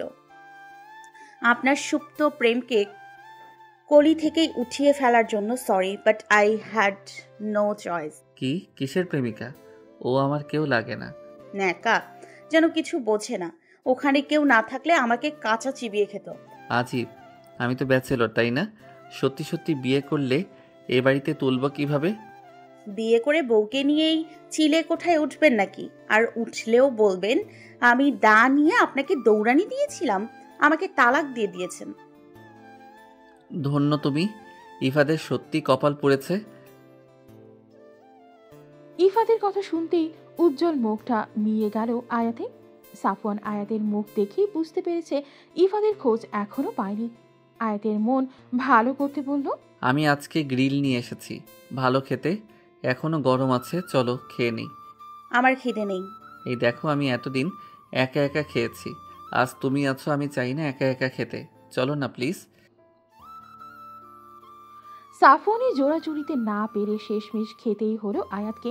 খাওয়া দাওয়া শেষে আয়াত বেডে আর সাফওয়ান নিচে বিছানা বিছিয়ে শুয়ে পড়ল। সারা দিনের ক্লান্তি আর কাল রাত না ঘুমানোর জন্য সাফওয়ান শুধুই ঘুমের রাজ্যে তলিয়ে গেল। কিন্তু আয়াতের চোখে যেন ঘুম নেই, মনে যেন ঝড় বয়ে যাচ্ছে এপাশ ওপাশ ফিরে। যখন ঘুম আসছিল না তখন উঠে ছাদে চলে যায়। ফোনে ইফাদের নাম্বার ডায়াল করতেই ফোনটি অন হয়। বেশ কিছুক্ষণ বাজার পর কেউ ফোনটি রিসিভ করে। আয়াত হ্যালো বলতেই শুনতে পায়। বেশ কিছুক্ষণ বাজার পর কেউ ফোনটি রিসিভ করে। আয়াত হ্যালো বলতেই শুনতে পায় একজন মহিলা কণ্ঠ। অপর পাশের মানুষটি বলে, হ্যালো, কাকে চান? আমি আয়াত। আপনি কে বলছেন? আপনি কি পেশেন্টের কেউ হন? পেশেন্ট মানে? কাঁপা কাঁপা গলায় প্রশ্ন করে আয়াত। তখন অপর পাশ থেকে শুনতে পায়, আমি মেডিকেল হসপিটাল থেকে বলছি। মোবাইলটি পেশেন্টের সাথে পাওয়া গেছে, কিন্তু ওনার যা অবস্থা তাই আমি মোবাইলটা আমার কাছে রেখেছি। পেশেন্ট বলতে কি হয়েছে ওর? উনি একটা ছোট্ট অ্যাক্সিডেন্ট করেছেন, দুটো বোন ফ্র্যাকচার হয়েছে। আজ 2 দিন হয়েছে উনি এখানে অ্যাডমিট। ওনার সাথে কোনো আত্মীয় বা পরিবারে কেউ আসেননি। আমি আজকে মোবাইলটা অন করলাম, সরি, যাতে কেউ ফোন করলে জানতে পারি। এটা কোনো মেডিকেল? ঢাকা মেডিকেল। ও ভালো আছে তো? হ্যাঁ, টেনশনের কোনো কারণ নেই, 1 মাসের মধ্যেই নর্মাল হয়ে যাবে। ঠিক আছে, ও কি ঘুমোচ্ছে? হ্যাঁ, ওনার তো রেস্ট দরকার। বেশ, আমি কাল সকালেই আসবো। আপনি ফোনটা রিসিভ করবেন প্লিজ। আচ্ছা। ফোনটি রেখে কান্নায় ভেঙে পড়ে সে। যেটার ভয় পাচ্ছিল ঠিক সেটাই হয়েছে। ইফাত এত বড় একটা বিপদে ছিল আর সে কিনা জানতই না। কি ভুলটাই না বুঝেছিল। সকাল হতেই ঢাকা মেডিকেলে যেতে হবে, নয়তো সত্যি দেরি হয়ে যাবে। সারা রাত দুশ্চিন্তাতেই কাটিয়ে দিল। ঘুম যেটুকু এসেছিল তাও পালিয়ে গেছে। না জানি ইফাতকে কি অবস্থায় দেখবে। সকাল 5টা। আজানের সাথে সাথেই ঘুম ভেঙে গেল সাফওয়ানের। চোখ খুলতে খুলতে বেডের দিকে চোখ পড়তেই দেখলো আয়াত নেই। এক লাফের শোয়া থেকে উঠে বসলো। আশেপাশে চোখ ফিরিয়ে দেখলো না মেয়েটি নেই। ব্যতিব্যস্ত হয়ে খুঁজতে লাগলে দেখতে পেল দরজার ফাঁক দিয়ে নীল শাড়ির আঁচল দেখা যাচ্ছে। তার মানে আয়াত ছাদে রয়েছে। মেয়েটি কি তবে রাতে ঘুমোয়নি? ধীর পায়ে ছাদের দিকে এগিয়ে গেলে দেখতে পায় বিষণ্ণ চিত্তে বাহিরের দিকে তাকিয়ে রয়েছে আয়াত। সূর্যের প্রথম কিরণে দীপ্তিময়ী মুখটা যেন বুকে যে লাগার ক্ষমতা রাখে। চুলগুলো হাওয়ার সাথে তাল মিলিয়ে আপন মনে উঠছে। গ্রিক গডেস অ্যাফ্রোডাইট কেউ হার মানাবে এই মানবীর সৌন্দর্য? নিজেকে সামলে গলা খাকারি দিয়ে জিজ্ঞেস করে, সারা রাত কি চোর পাহারা দিচ্ছিলে? ইফাত হাসপাতালে। কি? কাল রাতে ওর ফোনে ফোন দিয়েছিলাম। ভারাক্রান্ত গলায় রাতের নার্সের সাথে কথোপকথন সম্পূর্ণ বিস্তারভাবে বলল সাফওয়ানকে। চিন্তায় ভ্রু কুচকে আসে সাফওয়ানের। তাহলে ইফাতকে ভুল বুঝেছিল এই 2 দিন। আয়াতের মাথায় হাত বুলিয়ে বলল, 7টার মধ্যে রেডি হয়ে নাও। মেডিকেলে যেতে আধা ঘন্টা লাগবে। জ্যামে না পড়লে মুখটা ভালো করে ধুয়ে নিও। এরকম জম্বি লোক দেখলে ভয় পাবে ইফাত। সাফওয়ান ভাই। আয়াত চেঁচিয়ে এলোপাথারি মারতে লাগলো সাফওয়ানকে। সকাল 8টা। জেনারেল ওয়ার্ডের সামনে দাঁড়িয়ে আছে আয়াত এবং সাফওয়ান। নার্স এই রুমের পথ দেখিয়ে চলে গেছেন। বেড নাম্বার 13 এর সামনে দাঁড়িয়ে আছে তারা। ইফাত তখন কাঁথামুড়ি দিয়ে শুয়ে আছে। পিঠের দিক থেকে মুখ দেখা যাচ্ছে না। চোখে পানি নিয়ে আস্তে করে পাশে বসে ইফাদের। কাঁথা না সরিয়ে বলতে লাগলো, তুমি এতটা কেয়ারলেস কেন? তোমার কিছু হলে আমার কি হতো? কখনো কি আমার কথা ভাববে না? আমাদের তো সেদিন বিয়ে করার কথা ছিল। জানো, আমি লাল বেনারসি পরেছিলাম, ঠিক তুমি যেমনটা পছন্দ করো তেমন ভাবে সেজেছিলাম। অথচ দেখো কি হয়ে গেল। কথা বলবে না আমার সাথে? ওগো। আয়াতের কথাগুলো শুনে অজান্তেই বুকের বাঁ পাশে তীক্ষ্ণ ব্যথা অনুভব হতে লাগলো সাফওয়ানের। এমন তো হবার কথা ছিল না। তাহলে কেন এমনটা হচ্ছে? দ্বিধা দ্বন্দ্বে জর্জরিত সাফওয়ান ওয়ার্ড থেকে বেরিয়ে গেল। দম বন্ধ লাগছিল এই মুহূর্তে তার। অপরদিকে কথাবার্তা শেষে আয়াতের আকুতি মিনতিতে পাশে শোয়া লোকটির ঘুম ভেঙে যায়। কাঁথাটা সরিয়ে বলে, ওগো, কবে বিয়ে করবে আমায়? কাঁথা সরানোর পর রীতিমতো শক খায় আয়াত। চিকন ছিপছিপে বডির একটি লোক সেখানে শুয়ে আছে। মুখ ভর্তি দাঁড়িয়ে, চোখের নিচের কাটা ঘা যেন তার কুকামের সাক্ষী দিচ্ছে। কে আপনি? ইফাত কোথায় তাহলে? 1 মিনিট। নার্স কোথায় আপনি? নার্স দৌড়ে এলে জিজ্ঞেস করে, কি হয়েছে? এটা আমার ইফাত না। ইফাত কোথায়? মানে যার ফোন দিয়ে আপনার সাথে আমার কথা হয় উনি কোথায়? তিনি ইনার কাছে আমি ফোনটা পেয়েছি। Are you sure? হ্যাঁ। এবার তেড়ে এসে শৌকতের কলার চেপে জিজ্ঞেস করে আয়াত, এই ফোন আপনার কাছে কিভাবে এলো? বলেন, নয়তো পুলিশে দিব। ওয়ার্ডের ভেতরে শোরগোলে সাফওয়ান দৌড়ে ভেতরে যায়। সেখানে যেয়ে দেখতে পায় আয়াত রীতিমতো একটা রোগা পটকা লোককে গলা ধরে ঝাঁকাচ্ছে। তাড়াতাড়ি আয়াতকে সেখান থেকে সরিয়ে আনে সাফওয়ান।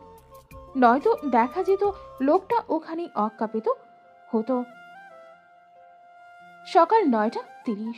একটা নাস্তার দোকানে মুখোমুখি বসে নাস্তা করছে সাফওয়ান এবং আয়াত। কারো মুখে কোনো কথা নেই। সাফওয়ান আপন মনে পরোটা ডাল খেয়ে যাচ্ছে, আর আয়াত শুধু পরোটা নাড়াচাড়া করছে। শকত মোবাইলটা সিএনজিতে করে ইফাদের মিরপুর থেকে উত্তরা যাবার পথে পকেট থেকে চামে চুমে চুরি করে নেয়। অনেক আকুতি করে ইফাদের সাথে একই সিএনজিতে উঠেছিল সে। ইফাত নেমে যাওয়ার পর ভেবেছিল চোরাই বাজারে বিক্রি করে ভালো দাম পাবে, কিন্তু সেটা হবার আগেই রাস্তা পার হতে গিয়ে বাইকের নিচে চাপা পড়ে হাড় ভেঙে মেডিকেলে ভর্তি হয়। কাহিনী শোনার পর থেকে মুখটা শুকিয়ে গেছে আয়াতের। তার মানে ইফাত তার বাসার দিকে যাচ্ছিল, কিন্তু প্রশ্ন হলো ইফাত মিরপুর এসেও কেন আবার তার বাসার দিকে রওনা দিয়েছিল? এই 2 দিন সে একবারও খোঁজও নেয়নি আয়াতের। সাফওয়ান বেশ কিছুক্ষণ ধরে আয়াতের মুখের দিকে তাকিয়ে আছে। শুকনো ফ্যাকাশে মুখটা দেখতে একদম ভালো লাগছে না তার। হুট করে একজনকে ফোন করে জানিয়ে দিল, ভাই আজকে শরীরটা ভালো নেই, আজ অফিসে আসতে পারবো না, খুব জ্বর, একা মানুষ, কেউ দেখাশোনারও নেই। আচ্ছা আচ্ছা রাখি। ফোনটা রেখেই আয়াতকে বলল, বাসে চড়তে পারো? কেন? অবাক হয়ে আয়াত প্রশ্ন করলে উত্তরে সাফওয়ান বলে, উত্তরা যাব, হাতে 200 টাকা আছে, এসি বাসে নিতাম, কিন্তু আবার ফেরত বাসায় যেতে হবে, তো তাই বলছি, যাবে খাটারা বাসে? চলুন, আমার কোনো সমস্যা নেই। উৎসাহিত হয়ে বলল আয়াত। যেই ভাবা সেই কাজ। বিল দিয়ে মরে যেয়ে বেশ কিছুক্ষণ দাঁড়ানোর পর বাস আসলো। ধাক্কাধাক্কি করে কোনো মতো একটা সিট জোগাড় করে দিল আয়াতকে সাফওয়ান। গন্তব্য এখন ইফাদের বাসা। বিকেল 5টা। বাড়ির পথে রওনা দিচ্ছে আয়াত এবং সাফওয়ান। আয়াতের চোখ থেকে না চাইতেও পানি পড়ছে। সাফওয়ান যাতে না দেখে তাই লুকিয়ে অন্যদিকে ফিরে পানি ফেলছে সে। প্রথমে ইফাদের বাড়ি গিয়েছিল, বাড়িতে তালা মারা, আশেপাশের লোকেরা জানে না তার কোথায়। গতকাল সকালে নাকি ফুল ফ্যামিলি ব্যাগ বস্তা বেঁধে চলে গিয়েছে। প্রথমে অনেকবার ইশরাতকে ফোন করার চেষ্টা চালিয়ে কিন্তু ফলাফল শূন্য। তারপর সাফওয়ান তাকে বলে বাড়ি ফিরে যেতে। খুব সাহস করে শারমিন বেগমকে ফোন লাগায় সে, কিন্তু ভাগ্য এতটাই খারাপ ফোনটা রামিম সাহেব ধরেন। হ্যালো, কে বলছেন? বাবা, আমি আয়াত। আপনি ভুল নাম্বারে ফোন করেছেন, আমি আয়ান নামে কাউকে চিনি না। প্লিজ বাবা, কথাটা শোনো প্লিজ। হ্যালো হ্যালো বাবা, হ্যালো। রামিম সাহেব ঠাস করে ফোন কেটে দেন। এখন আর কোনো উপায়ন্তর না পেয়ে পুনরায় রওনা দিচ্ছে সাফওয়ানের চিলেকোঠায়। সিঁড়ি বেয়ে উঠতেই সাফওয়ানের পা আটকে যায়। নিজের ঘরের দরজার সামনে আজাদ সাহেবের সাথে একজন মহিলা আর পুরুষকে দেখে মাথা যেন ফাঁকা হয়ে যায়। সাফওয়ানকে থেমে যেতে দেখে আয়াত অবাক হয়। আজাদ সাহেব তাদেরকে সিঁড়িতে দেখেই বলে ওঠেন, ওই যে সাফওয়ান আর বৌমা চলে এসেছে। সামনে দাঁড়িয়ে থাকা নারী তখন। আজাদ সাহেব তাদেরকে সিঁড়িতে দেখেই বলে ওঠেন, ওই যে সাফওয়ান আর বৌমা চলে এসেছে। সামনে দাঁড়িয়ে থাকা নারী তখন এগিয়ে এসে সাফওয়ানের সামনে এসে দাঁড়ায়। ঠাস করে সাফওয়ানের গালে থাপ্পড় লাগিয়ে দেয় এবং বলে, এত বড় হয়ে গেছিস যে বাড়িতে না জানিয়ে বিয়ে অবধি করে ফেলেছিস। বাহ, এটা তোর থেকে আশা করিনি সাফওয়ান, ইচ্ছে করছে। সোহাগ থামো, কি করছো? ওর ওয়াইফ পাশে, আমরা ভেতরে যেয়ে কথা বলি, চলো। পুরুষটি মহিলাটিকে কোনো মতে শান্ত করে থামালো। অবস্থা বেগতিক দেখে আজাদ সাহেবও দাঁড়ালেন না। সাফওয়ান একটা ঢোক গিরে বলল, আপা, ভেতরে যে কথা বলি প্লিজ। কথা বলার মতো কোনো পরিস্থিতি রাখছো? তাই তো বলি, 1 সপ্তাহ হয়ে গেল, বাসায় পা রাখছো না কেন তুমি? প্লিজ দুলাভাই, বোঝান না। সোহাগ ভিতরে চলো, আমরা ভিতরে যেয়ে কথা বলি, প্লিজ সিক্রেট করো না। বিকেল 6টা। মুখোমুখি বসে রয়েছে আয়াত এবং সোহাগ। সাফওয়ানের মুখে সব শুনে ভ্রু কুচকে তাকালো আয়াতের দিকে। আয়াত মাথা নিচু করে বসে রয়েছে। একটা বড় নিঃশ্বাস ছেড়ে বলল, এই মেয়েকে নিজের বাড়িতে কোন আক্কেলে রাখলি তুই? প্রবলেম হয়েছে আমাকে বলতে পারতি, আমার বাসায় থাকতো। এমন প্রাপ্তবয়স্ক ছেলে মেয়ে বিনা বিয়েতে একই রুমে থাকাটা খুব ভালো দেখায়। আপা, পরিস্থিতি এমন ছিল যে তোমাকে জানানোর সময় পাইনি। এখন রাত 1:30টায় তোমার বাড়িতে ওকে নিয়ে কিভাবে যেতাম বলো? উপর থেকে প্রতিদিন নতুন ঝামেলা। কিন্তু তুমি তো অবুঝ নও সাফওয়ান, একটা মেয়ে তোমার বাড়িতে আছে, ওকে তোর বাড়িতে ফিরতে হবে। তখন লোকে নানা কথা বলবে, তখন সেটা হ্যান্ডেল কিভাবে করবে? আর ইফাদের খোঁজও তো জানো না। সোহাগ শান্ত হও। রবিন একটা কথাও বলবে না। ওকে প্রশ্রয় দিতে দিতে এই অবস্থা করেছো তোমরা। তুমি আর মায়ের প্রশ্রয়ে ও আজ ঘর ছেড়েছে। সোহাগ সাফওয়ানের বড় বোন। সাফওয়ানের থেকে 4 বছরের বড় সে। ছোটখাটো গোলগাল মুখ মানুষটি সব দিক ঠিক থাকলেও মাথাটা খানিকটা গরম। হাতের তুড়ির সাথে সাথে মাথাটা তার গরম হয়ে যায়। রবিনের সাথে বিয়েটা হয়েছিল আজ থেকে 6 বছর আগে। এখনো বাচ্চা হয়নি তাদের। রবিন খুবই শান্তশিষ্ট একজন মানুষ। সোহাগকে অসম্ভব ভালোবাসে সে, কিন্তু সোহাগের রাগকে প্রচুর ভয় পায়। সাফওয়ান অনেক চেষ্টা করেও যখন সোহাগকে থামাতে পারছে না, তখন আয়াত শান্ত এবং ধরা গলায় বলে, আপা, আমার যাওয়ার কোনো জায়গা নেই। আমার এক বান্ধবীর বাসায় থাকতে চেয়েছিলাম, কিন্তু বাবা তাকে এতটা অপমান করেছে যে সে আমার সাথে কথাও বলতে চাচ্ছে না। বাবাকে ফোন করলে বাবা ফোন কেটে দিচ্ছেন। আপা, আমি কি করব বলুন? আমার কাছে টাকাও নেই কোনো হোটেলে থাকার মতো। ইফাত, এতটা কেয়ারলেস কিভাবে হতে পারো? একটা মেয়ের ইমোশন নিয়ে খেলার আগে ওর একবারও বিবেকে বাঁধলো না? আপা শান্ত হও, বিপি বাড়িয়ে ফেলবে তো। রাখ তোর বিপি। মেয়েটার মুখ দেখেছিস? ইস বেচারি। শোনো আয়াত, তোমার এই বোন আছে, তুমি কিছু চিন্তা করো না। কে বলেছে তোমার কেউ নেই? তুমি আমার সাথে খুলনা যাবে, সেখান থেকে আসার পর আমি নিজে আঙ্কেলের সাথে কথা বলবো। না চাইতেও আয়াতের চোখ ভিজে আসে। নিজের কোনো ভাই বোন না থাকার কারণে বড় বোনের কমতিটা সবসময় খলতো আয়াতের কাছে। আর যেন সেই জায়গাটা পূরণ হয়েছে সোহাগের জন্য। জড়িয়ে ধরে সোহাগকে। তাদের এই মধুর মিলন দেখে সাফওয়ান এবং রবিন হতবাক। এই না সোহাগ মাথা গরম করে অস্থির করে ফেলেছিল সবাইকে, অথচ এখন আবহাওয়া কি শীতল, কি মধুর। রাত 10টা। নিজ হাতে আজ রান্না বান্না করেছে সোহাগ, তাকে সাহায্য করেছে আয়াত। খাওয়া দাওয়া শেষে লুডো খেলার তাল তুলল রবিন। রবিন খুব মজার মানুষ, আয়াতের সাথে খুব ভাব হয়েছে তার।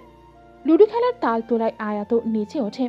তারা যখন লুডো খেলায় ব্যস্ত, তখন সাফওয়ান আর সোহাগ ছাদে গিয়ে দাঁড়ায়।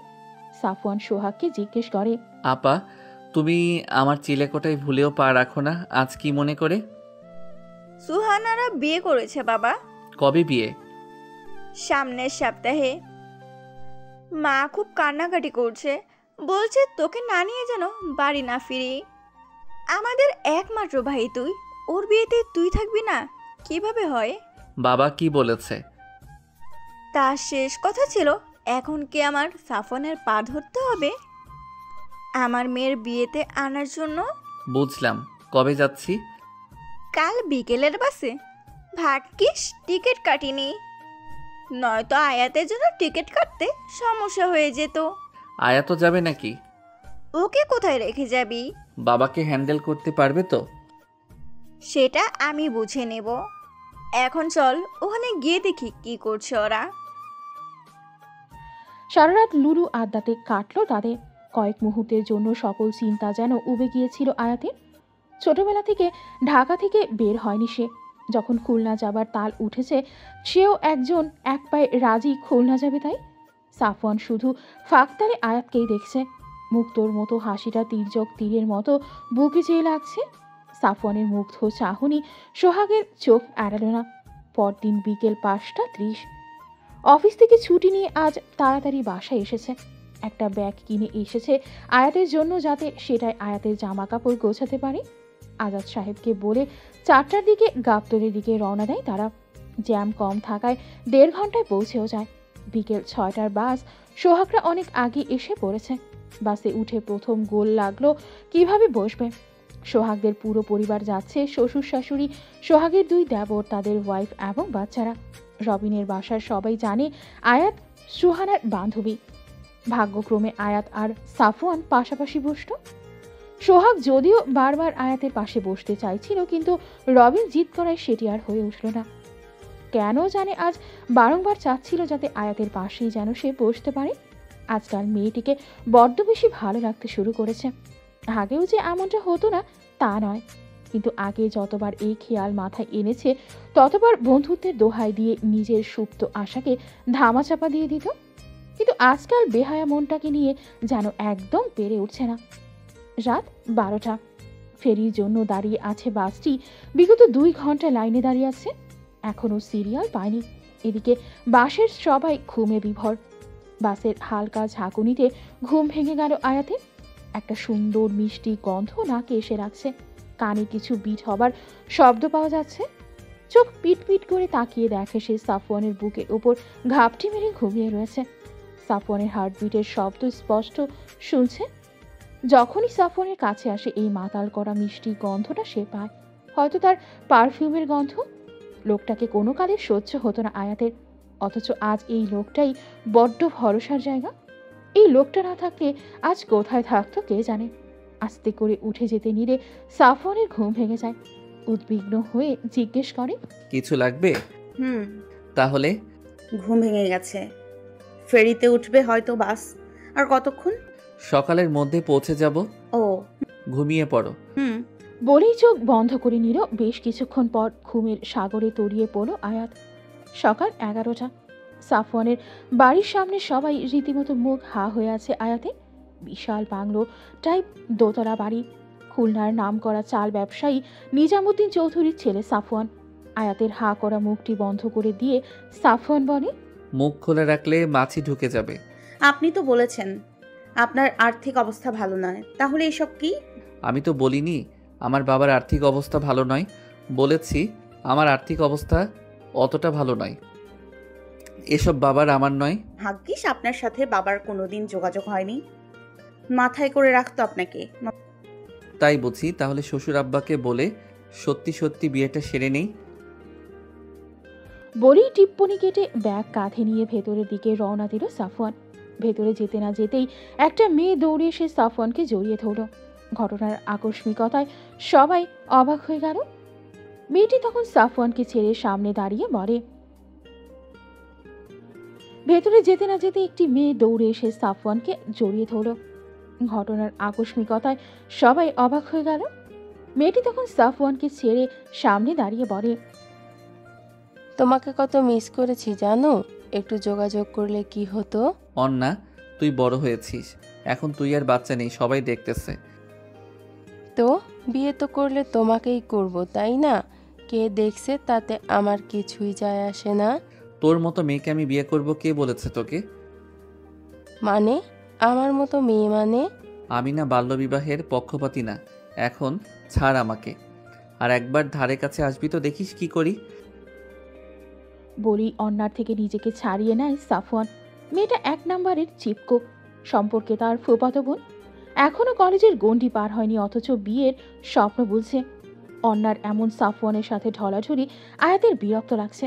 দাঁতে দাঁত চেপে সহ্য করছে। সুহানার সাথে সোহাগ আয়াতের পরিচয় করিয়ে দিল। সুহানাকে সব খুলে বলতেই এক লাফে বলে উঠল, সত্যি করে বলো তো আপু, তুমি সত্যি সত্যি দাদাকে পছন্দ করো? মানে দেখো, আমার দাদা ভাইটা ফুল একটা প্যাকেজ। ইনকাম কম কিন্তু মানুষটা ভালো, একটু রাগী কিন্তু ভালো শিল্পী, দেখতেও খারাপ না। তোমার সাথে কিন্তু খারাপ মানাবে না। আমি বলি কি, ইফাত ভাইকে ছেড়ে দাদা ভাইকে বিয়ে করে নিও। এই দুদিনে কি আমার ভাইটাকে একটুও ভালো লাগেনি? সাফওয়ান ভাই আর আমি অসম্ভব। আমার জীবনে ইফাত না থাকলেও উনি আর আমি সম্ভবই না। সারাটাক্ষণ ওনার সাথে আমার 36-এর আকড়া লেগে থাকে। জানো, একবার শখ করে বলেছিলাম আমার একটা ছবি এঁকে দিতে। সে বলে কিনা আমার ছবি ক্যানভাসে তোলার অযোগ্য। দূর, ওকে দিয়ে কিছু হবে না। আয়াতের এখানে বেশ লাগছে। সাফওয়ানের 51বর্তী পরিবার, লোকে লোকে ভরপুর। সাফওয়ানের মা সেলিনা বেগম খুবই নরম কিসামের মহিলা। এত আদুরে মানুষও হয় তাকে না দেখতে মনেই হতো না। আসার পর থেকে আয়াতের যত্নে কোনো কমতি রাখেননি। সাফওয়ানের বাবার সাথে এখনো পরিচয় হয়নি। সাফওয়ানের দিদুন এখনো বেঁচে আছেন হোসনে আরা বেগম, প্রচণ্ড দাপটে মহিলা। সোহাগ আর তার স্বভাব পুরো এক। এছাড়া সাফওয়ানের 2 চাচা এবং 1 ফুপুও এখানেই থাকেন। সাফওয়ানের ফুপু নিপা বেগম বিধবা। অন্না খুব ছোট থাকতেই তার বাবা মারা যায়। তখন থেকে নিপা বেগম এবং অন্না এখানেই থাকেন। নিপা বেগম প্রচুর খিটখিটে স্বভাবের একজন, সারাক্ষণ সবার কিছু না কিছু ভুল ধরবেই সে। সাফওয়ানের চাচিরা একজন এক রকম। একজন সারাক্ষণ রান্নাঘরে দিন কাটায় তো আরেকজন ড্রেসিং টেবিলের সামনে। সাফওয়ানের অন্না বাদেও 4 জন কাজিনও রয়েছে, সব স্টুডেন্ট। মোটামুটি একটা বিশাল পরিবার। সবাই নিজাম সাহেবের কে জমের মতো ভয় পায়।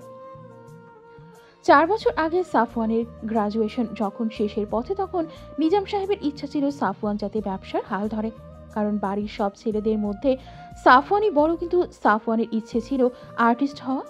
ব্যবসাতে বসে নিজের স্বপ্নকে জলাঞ্জলি দেবে না বিধায় সে সেদিন ঘর ছেড়েছিল। সুহানা যখন সাফওয়ানের এই বাড়ি ছাড়ার গল্পটি বলছিল আয়াতকে, তখন আয়াতের নজর ছিল উঠানে বসে আড্ডারত সাফওয়ানের দিকে। লোকটার প্রতি সম্মান যেন আরও বেড়ে গেল আয়াতের। 2 দিন পর সন্ধ্যা 7টা। আজ সুহানার হলুদ। আয়াতের কাছে পরার মতো কিছু ছিল না বলে সোহাগের একটি কাঁচা হলুদ জামদানি শাড়ি তাকে পরিয়ে দেয় সোহাগ। ঘন কালো চুলগুলো খোপা করে তাতে বেলি ফুলের মালা পরিয়ে দেয়। হালকা সাজে আয়াতকে যেন সদ্য ফুটন্ত হলুদ গোলাপ লাগছিল। হলুদের অনুষ্ঠান শুরু হবে তাই সব মেয়েরা টেবিল সাজাতে ব্যস্ত হয়ে পড়ল।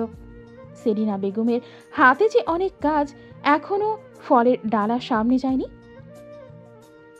কিন্তু মেয়েগুলো হয়েছে এমন যে তাদের খুঁজে পাওয়া ভার।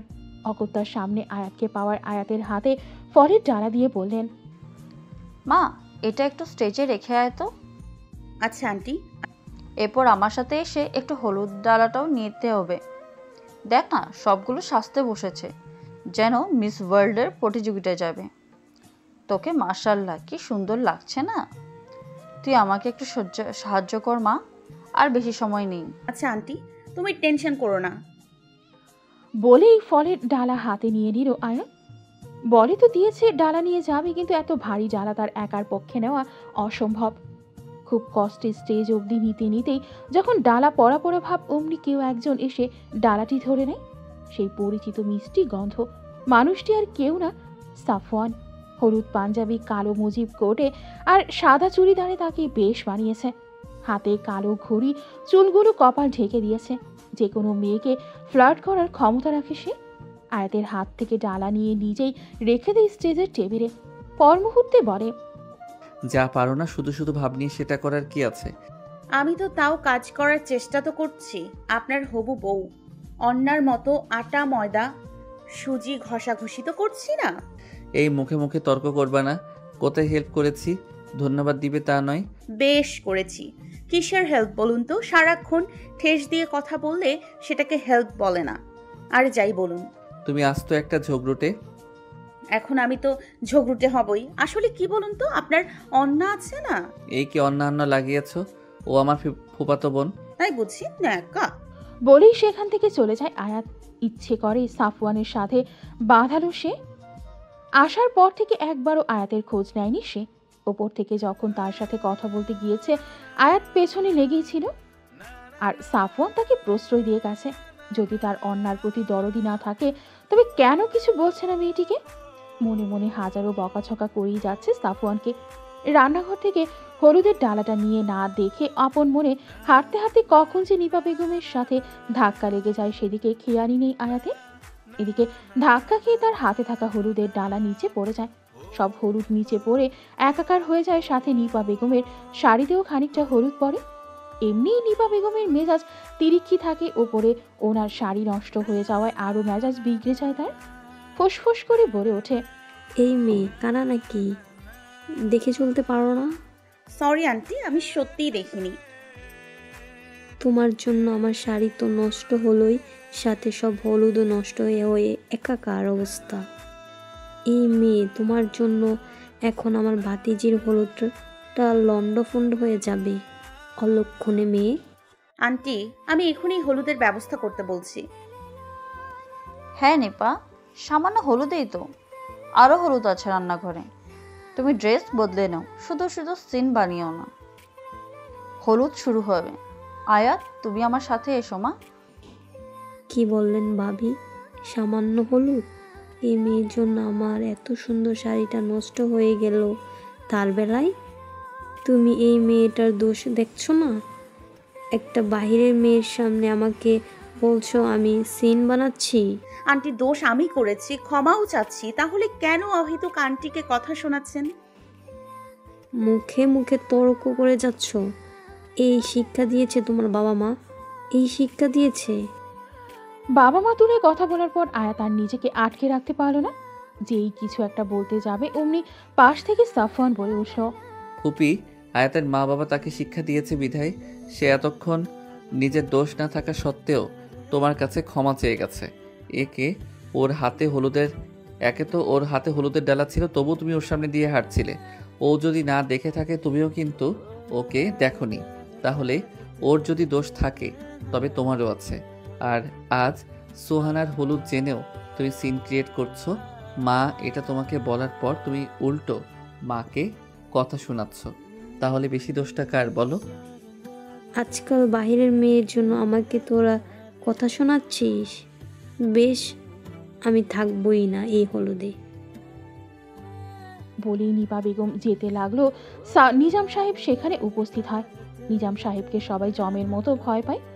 ওনার এক হুঙ্কারই সব ঠান্ডা করার জন্য যথেষ্ট। ওনাকে দেখে সাফওয়ান আর কথা বাড়ায় না, কারণ সে জানে তার কোনো কথা তার বাবার পছন্দ নয়। তখন নিপা বেগম তার কাছে এসে সব বললে সে বলেন, নিজাম সাহেবকে সবাই জমের মতো ভয় পায়। ওনার এক হুঙ্কারই সব ঠান্ডা করার জন্য যথেষ্ট। ওনাকে দেখে সাফওয়ান আর কথা বাড়ায় না, কারণ সে জানে তার কোনো কথা তার বাবার পছন্দ নয়। তখন নিপা বেগম তার কাছে এসে সব বললে সে বলেন, তোমার বয়স তো কম হয়নি নিপা, যাও শাড়ি বদলে আসো। আর সেলিনা, তোমার সময় জ্ঞান সে কমে গেছে, সেটা আমার জানা ছিল না। 8টা বাজতে 15 মিনিট বাকি। 15 মিনিটে অনুষ্ঠান শুরু হওয়া চাই আমার। ভাইজান আপনি? যা বলার হলুদের অনুষ্ঠানের পর শুনবো। নিজাম সাহেবের হুঙ্কার যেন ঔষধের মতো কাজ করেছে। নিপা বেগম ফোঁস করতে করতে ভেতরে চলে গেলেন। নিজাম সাহেবের চেহারাটাই পুরনো দিনের দারোগাটাই। উনি আয়াতকে যখন দাঁড়াতে বলে এগিয়ে গিয়ে তার সামনে দাঁড়ালেন, আয়াত ভয়ে ঢোক গিলা শুরু করল। আয়াতের ভয় সাফওয়ানের চোখ এড়ালো না। যে বাবার সাথে বিগত 4 বছর কথা বলেনি, আজ আয়াতের জন্য বাবার পুনরায় আয়াতের সামনে দাঁড়ালো। সে ধীর কণ্ঠে বলল, আব্বা, ওর দোষ নেই, ইচ্ছে করে ফুপির গায়ে হলুদ ফেলেনি। তোমার থেকে আমার বয়স এবং অভিজ্ঞতা 30 বছর বেশি, তাই তোমার কাছে শুনতে হবে নাকি ভুল ঠিক কোনটা। আর আমি ওর সাথে কথা বলতে চাচ্ছি, তোমার সাথে না। কিন্তু ইটস ওকে সাফওয়ান ভাই। জি আঙ্কেল বলুন। তুমি কি সোহানার বান্ধবী? জি কেন? কিভাবে বন্ধুত্ব ওর সাথে? কলেজের মাধ্যমে। ওর সাথে এক কলেজে অনার্স করেছি। তাহলে তুমি আমার মেয়ের মতো। এখন যা ঘটেছে এটা এই বাড়ির হর হামেশার কাহিনী। নিপার কথায় কিছু মনে করো না, ওর মেজাজটা একটু খিটখিটে। এমনি মানুষ ভালো। তোমার সাথে আমার পরিচয় হয়নি। তোমার নাম জানে কি? আয়াত। বাহ, সুন্দর। বাবা কি করেন? বাবা রিটায়ার্ড মেজর জেনারেল। আর্মি নাকি? আমার বেশ কিছু বন্ধু আছে আর্মিতে, তারাও রিটায়ার্ড করেছেন। কাল বিয়েতে আসবেন। যাক, তোমার কোনো সমস্যা হলে সেলিনাকে জানিও। আর নিপার কথায় কিছু মনে করো না। জি আঙ্কেল, আপনি টেনশন করবেন না। নিজাম সাহেব কথা বলে চলে যাবার পর যেন সাফওয়ান আর আয়াত হাফ ছেড়ে বাসত। ভেবেছিল নিজাম সাহেবের হাতে এই বুঝি ধরা খেল। নিজাম সাহেব এত ভালো ব্যবহার করবেন এটা যেন কল্পনার বাহিরে। সাফওয়ান যেই না আয়াতকে কিছু বলতে যাবে, অমনি ভেঙচি কেটে হাঁটা দিল সে। যা বাবা, আমি কি করলাম? হতবাক দৃষ্টিতে আয়াতের যাওয়ার পথে তাকিয়ে থাকলো সাফওয়ান। এই মেয়ের কখন কিসের মুড হয় সেটা হয়তো সে নিজেও জানে না।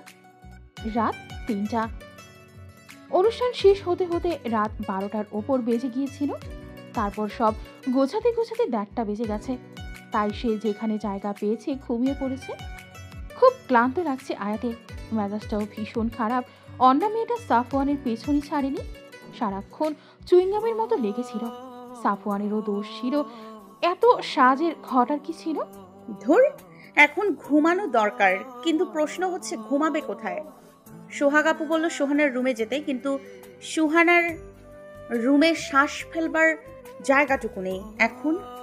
আচ্ছা, ছাদে গেলে তো মন্দ হয় না। ধীর পায়ে বালিশ হাতে রওনা দিল আয়াত। গন্তব্য ছাদ।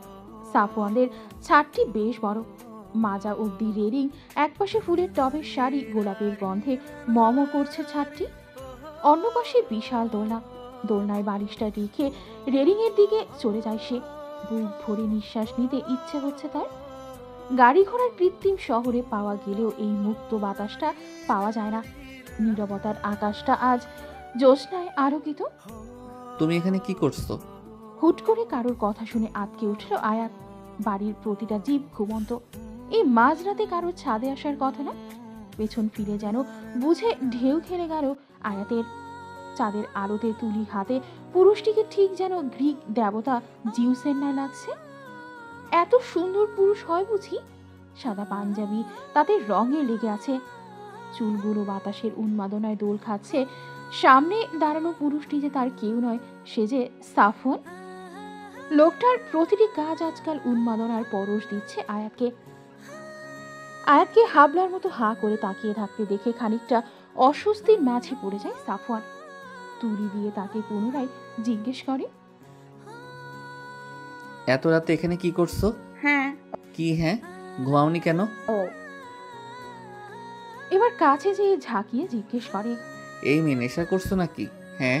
ও কি হয়েছে? এভাবে কি দেখে যাচ্ছ? আপনাকে দেখছি। মুখ ফসকে বলে নিয়ে জিভ কেটে বসে। তারপর সামনে নিয়ে বলে, না মানে আপনাদের ছাদ দেখছি। এত রাতে?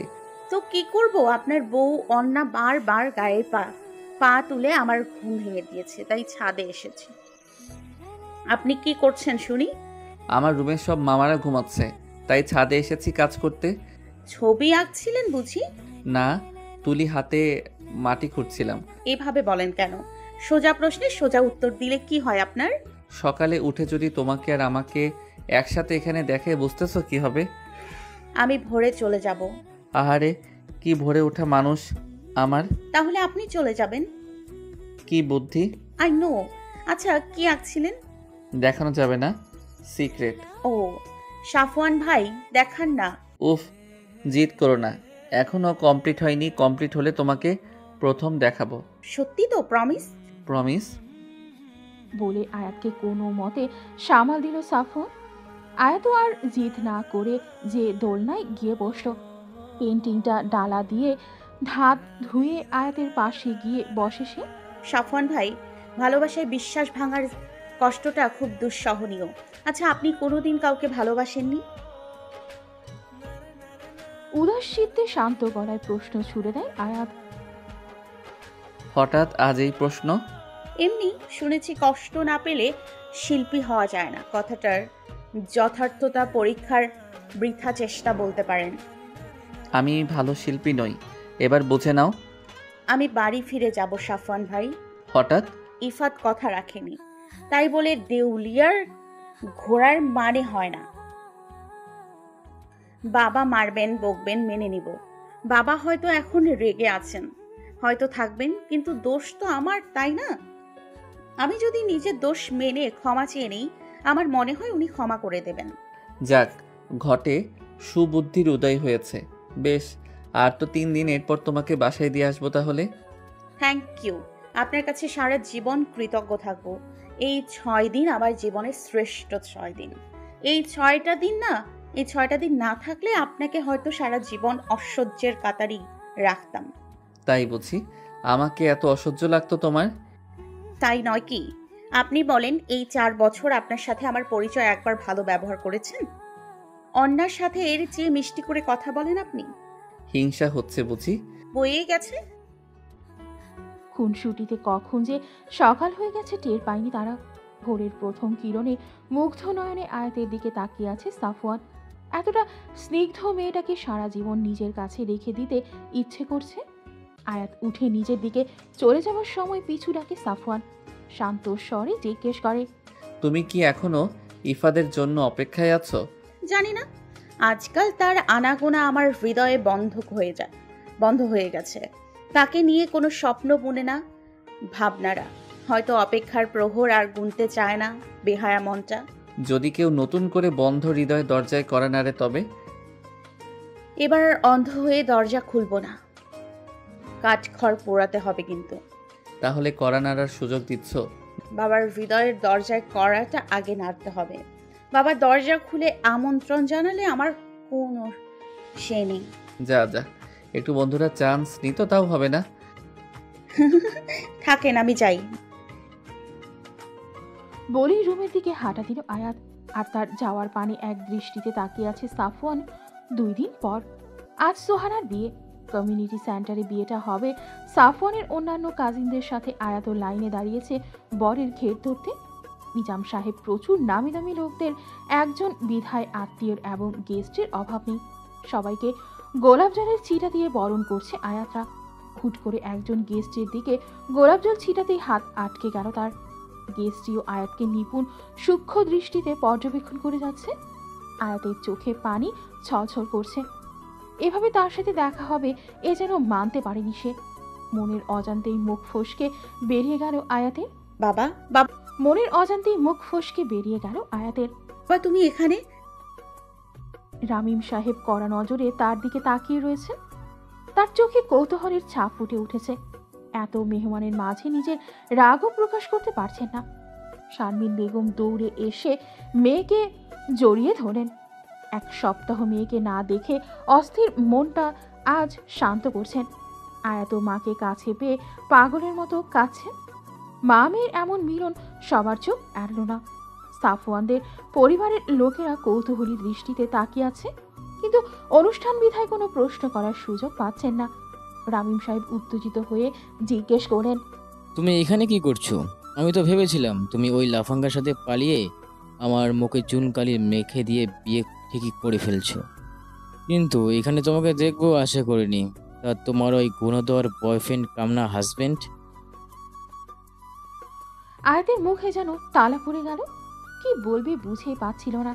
অমনি পেছন থেকে সাফওয়ান আয়াতের নাম ধরে ডেকে ওঠে। কাছে এসে ধীর কণ্ঠে বলে ওঠে, স্টেজের কাছে যাও, মা তোমাকে খুঁজছে। ও, তাহলে এই সেই ছেলে? কড়া কণ্ঠে প্রশ্নটি ছুড়ে দেন রামিম সাহেব। সাফওয়ান হতবাক দৃষ্টিতে রামিম সাহেবের দিকে একবার আরেকবার আয়াতের দিকে তাকাচ্ছে। মনে হাজারো প্রশ্নরা ভিড় করছে। আয়াতকে ইশারা করলে আয়াত ইশারাতেই জানায় বাবা মা।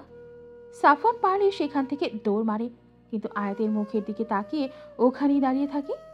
রামিম সাহেব এগিয়ে এসে সাফওয়ানের সামনে দাঁড়িয়ে ধীর কণ্ঠে বলেন, তোমাকে দেখে ভদ্র করে ছেলে মনে হচ্ছে, কিন্তু তুমি এমনই একটা কাজ করার আগে একটিবারও ভাবলে না একটি পরিবারে কতটা অসম্মান হয় যখন বিয়ের কোণে বিয়ে থেকে পালিয়ে যায়? আচ্ছা, যাকে আমার মেয়ে তো আমার কথা একবারও ভাবলো না, পালিয়ে গিয়ে আসলো তোমার সাথে। তার সুখে রাখতে পারছো তাকে, নাকি এখনো তোমার বাবার টাকায় খাওয়াচ্ছ তাকে? আঙ্কেল, আমার কথা একটিবার শুনুন। কি শুনবো? সেদিন তোমার মেয়ে তোমার মুখে চুনকালি মেখে এমনি চলে যাবে, তারপরে আমি তোমার কথা শুনবো? শারমিন, চলো, আমি নিজামকে পরে সব বুঝিয়ে বলবো।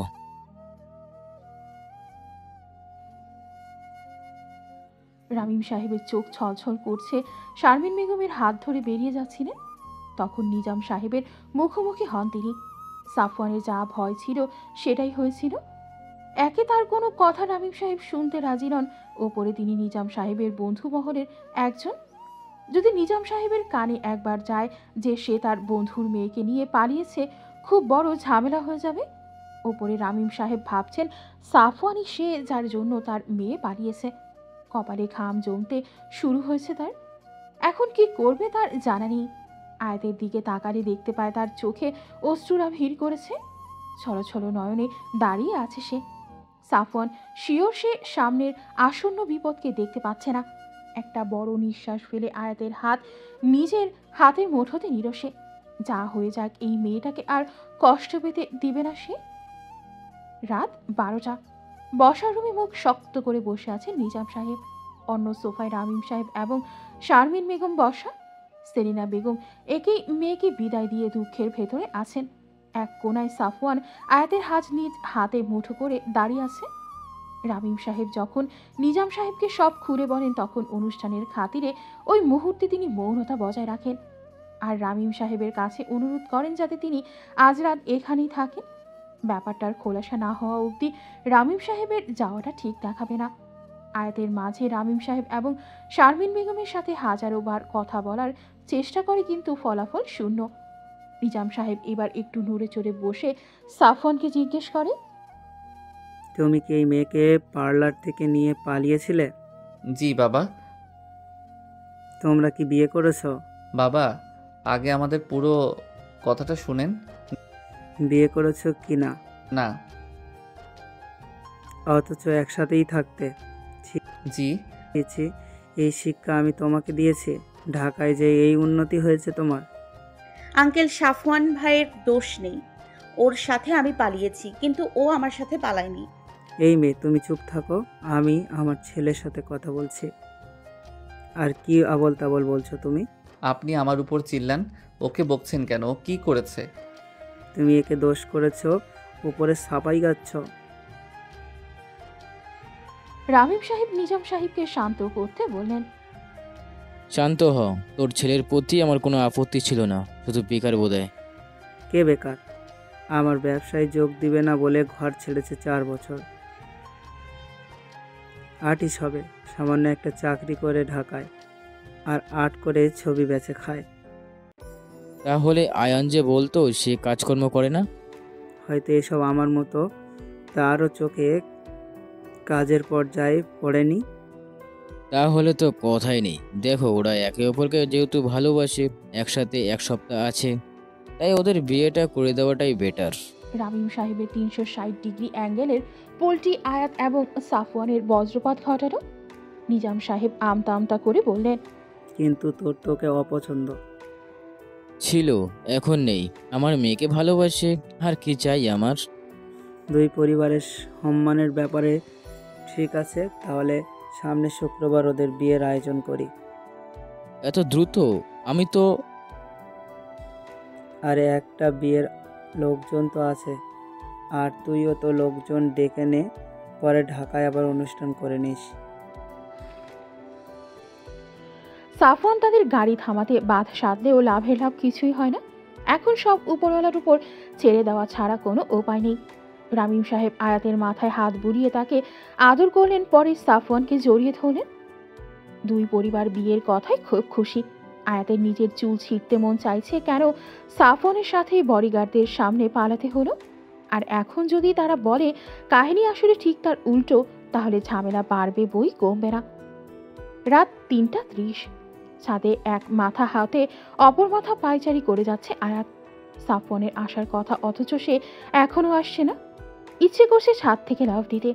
এমন ডেড এন্ডে এসে পৌঁছেছে সে যে এর আগের পথের কোনো হদিস তার কাছে নেই। কাঁধে কারোর স্পর্শ পেতে লাফিয়ে ওঠে সে। পেছন ফিরে দেখে মুখ কাচুমাচু করে দাঁড়িয়ে আছে সাফওয়ান। রাগী কণ্ঠে বলে ওঠে, এই আপনার আসার সময় হলো? কি করতাম? কাজিনরা ছাড়ার নাম নিচ্ছিল না। জানি জানি, আপনার অন্যা তো মরা কান্না লাগিয়েছে। এখন মেইন পয়েন্টে আসি। কি প্ল্যান? কিসের? এই বিয়ে ভাঙার? I don't know. মানে আপনি না জানলে কে জানবে? কি দরকার ছিল ওই সময়ে বাবার সামনে আসার? এটা মোটেও আমার দোষ না। আমি তো না হয় বাবাকে কি বলবো বুঝছিলাম না, কিন্তু তুমি কেন তোমার বাবাকে বোঝালে না? আপনার কি দরকার ছিল ঢাকায় যে স্বাবলম্বী হবার? না, ও এখন দোষ আমার? Okay fine. যা একটু ভেবেছিলাম বিয়েটাকে কেচিয়ে দেবার চেষ্টা করবো, এখন মনে হচ্ছে অযথা। না না, যাবেন না, সরি। এবার বলুন কি প্ল্যান? প্ল্যান আপাতত এইটাই যে আমাদের বিয়ে করতে হবে। কি? তারপর 6 মাস পর আমরা ডিভোর্স আপিল করব। দেখো, বিয়ে আমাদের এমনিও করতে হবে অমনিও, তাই অহেতুক কষ্ট না করে ট্রায়াল ম্যারেজ করে নেই। আর দেখো, এই উপায়ে আমাদের পরিবারের মানুষগুলোও খুশি। কতদিন পর তোমার বাবা মা তোয়াকে কাছে টেনে নিয়েছে বলো? পরে ডিভোর্সে ফ্যামিলি রাজি না হলে?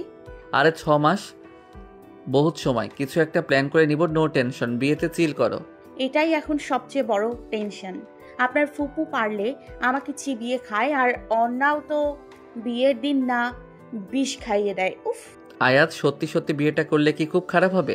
মানে? সাফওয়ান তখন আয়াতের কাছে এসে ওর মুখটা হাত দিয়ে আলতো করে ধরে। তারপর ধীর গলায় বলে, দেখো, তোমায় কোনো আঁচ লাগতে দিব না জীবনে। সুখে রাখার সব রকম চেষ্টা আমি করব। একটাবার বিশ্বাস করে দেখো। হায়াত হাঁ করে সাফওয়ানের মুখের দিকে তাকিয়ে আছে। লোকটা সত্যি বলছে? কি হচ্ছে এসব? ঠিক তখনই পেছন থেকে হাসির আওয়াজ শুনতে পায় সাফওয়ান। তাড়াতাড়ি আয়াতকে ছেড়ে একটু দূরে দাঁড়ায় সে। আয়াতও খানিকটা অস্বস্তির মাঝে পড়ে যায়। পেছন থেকে সাফওয়ানের কাজিনেরা ফাজলামির স্বরে বলতে থাকে, ভাই 1 সপ্তাহ ওয়েট কর, বুঝতেছি তর সইতেছে না, কিন্তু ঘরে সিনিয়র সিটিজেনের অভাব নাই। আমাদের বদলে তারা দেখলে আর একটা দক্ষ বাধায় দিবে। ওদের হয়ে গেলে যা না, আয়াতের সাথে আমার কথা আছে। প্রচন্ড বিরক্তি স্বরে সাফওয়ান বলে ওঠে। কাজিনদের ভেতর প্রণয় নামের ছেলেটি তখন বুকে হাত দিয়ে মজার স্বরে বলতে থাকে, আহারে আমাদের সেলিম আনারকলি, এই জালিম দুনিয়া তাদের ভালোবাসার পথে বাধা হয়ে গেছে। এই জন্য বলে প্রেমেরই নাম বেদনা। থাপড়া না খাইতে চাইলে ভাগ এখান থেকে, আমি 10 অবধি গুনবো। থাক, আপনি রুমে যান, কালকে আবার সুনাহার বউ ভাত। এখন না ঘুমালে পরে কালকে কষ্ট হবে। আমি রুমে যাচ্ছি। ঠিক আছে। সাফওয়ানের সাথে কথা বলে আয়াত নিচে নেমে যায়। রুমে শ্বাস ফেলানোর মতো জায়গা নেই, কিন্তু কিছু করার নেই, এখানেই ঘুমোতে হবে আয়াতের। সারা রাত এপাশ ওপাশ করেই কাটালো সে। ঘুমের ছিটা বিন্দুও আসলো না চোখে। মাথায় একটা প্রশ্ন ঘুরপাক খাচ্ছে, তখন সাফওয়ানের কথাটা কি সে সিরিয়াসলি বলেছে নাকি কাজিনরা চলে আসাতে কথা ঘোরাবার জন্য বলেছে? উফ, আর ভাবতে পারছে না। বিয়েটা হয়তো সত্যিই করতে হবে। 3 দিন পর বিকেল 4টা হলুদের শপিংয়ে সাফওয়ানের পুরো পল্টনের সাথে আয়াত এবং শারমিন বেগমও বেরিয়েছেন। শুধু অন্না এবং নিপা বেগম আসেনি। নিপা বেগমের আয়াতকে কিছুতেই পছন্দ না, আর অন্না সে তো আর তার এত বছরের ক্রাশ কাম লাভের বিয়ে হয়ে যাওয়ার দুঃখে বাঁচছে না। এই 3 দিন এক মুহূর্তের জন্য সাফওয়ান এবং আয়াত একে অপরের সাথে কথা বলতে পারেনি। যেটুকু পেরেছে সেটা শুধু ফোনে, তাও সাফওয়ানের ফোন তার কাজিনদের হেফাজতেই ছিল। আয়াতের না মাথায় জট লেগে আছে, ইচ্ছে হচ্ছে সাফওয়ানের মাথা ফাটিয়ে দিতে। কেন তার মোবাইল কাজিনদের কাছে রাখতে হবে? ঘর তো নয়, মনে হচ্ছে জেরার। সব লোক এসে হাজির হয়েছে। দোকানে সকলে শাড়ি সিলেকশনে যখন ব্যস্ত, তখন আয়াত এক কোনায় বসে তার ভবিষ্যৎ নিয়ে চিন্তা করতে ব্যস্ত। কেন যেন সবকিছু এলোমেলো রাখছে। সাফওয়ানকে যে তার জীবনসঙ্গী হিসেবে অপছন্দ এমন কিছু না। এই শপিং, হলুদ, কাবিন, এই ব্যাপারগুলো মন্দ ঠেকছে না, কিন্তু মনটা বড্ড অশান্ত হয়ে আছে। এমন তো হবার কথা ছিল না। ঘটনাগুলো খুব দ্রুত ঘটছে। সাফওয়ানের প্রতি এলোমেলো অনুভূতির অস্তিত্বগুলো তাকে বারবার শিহরিত করছে। এই অস্তিত্বগুলোর নাম তার অজানা। একে এই অজানা অনুভূতিগুলো তাকে গ্রাস করছে। উপর থেকে ভয় হচ্ছে যদি পুনরায় বিশ্বাসের বদলে অবিশ্বাস এসে ধরা দেয়, তখন নিজেকে সামলানো খুব কষ্টদায়ক হয়ে পড়বে। কাঁধে কারো স্পর্শ পেলে মাথা তুলে তাকায় সে। সাফওয়ান তার সামনে কৌতূহলী দৃষ্টি নিয়ে দাঁড়িয়ে রয়েছে। আয়াতের ছলছল নয়ন সাফওয়ানের বুকে চিমচিমে ব্যথার সৃষ্টি করছে। কেন যেন এই মেয়ের কান্না সাফওয়ানের মাঝে অসহায়ত্বের অনুভূতি জাগায়।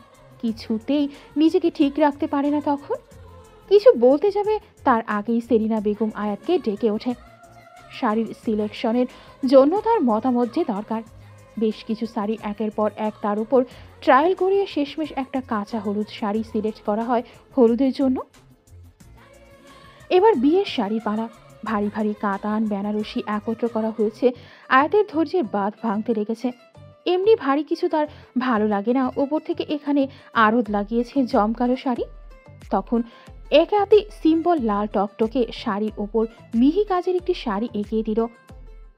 শাড়িটি দেখে সেলিনা বেগমের প্রথম বাক্য, এটা তো অনেক সিম্পল রে সাফু, তোর এটা ভালো লেগেছে? আমার বউ তো সিম্পলের মধ্যেই গর্জিয়াস।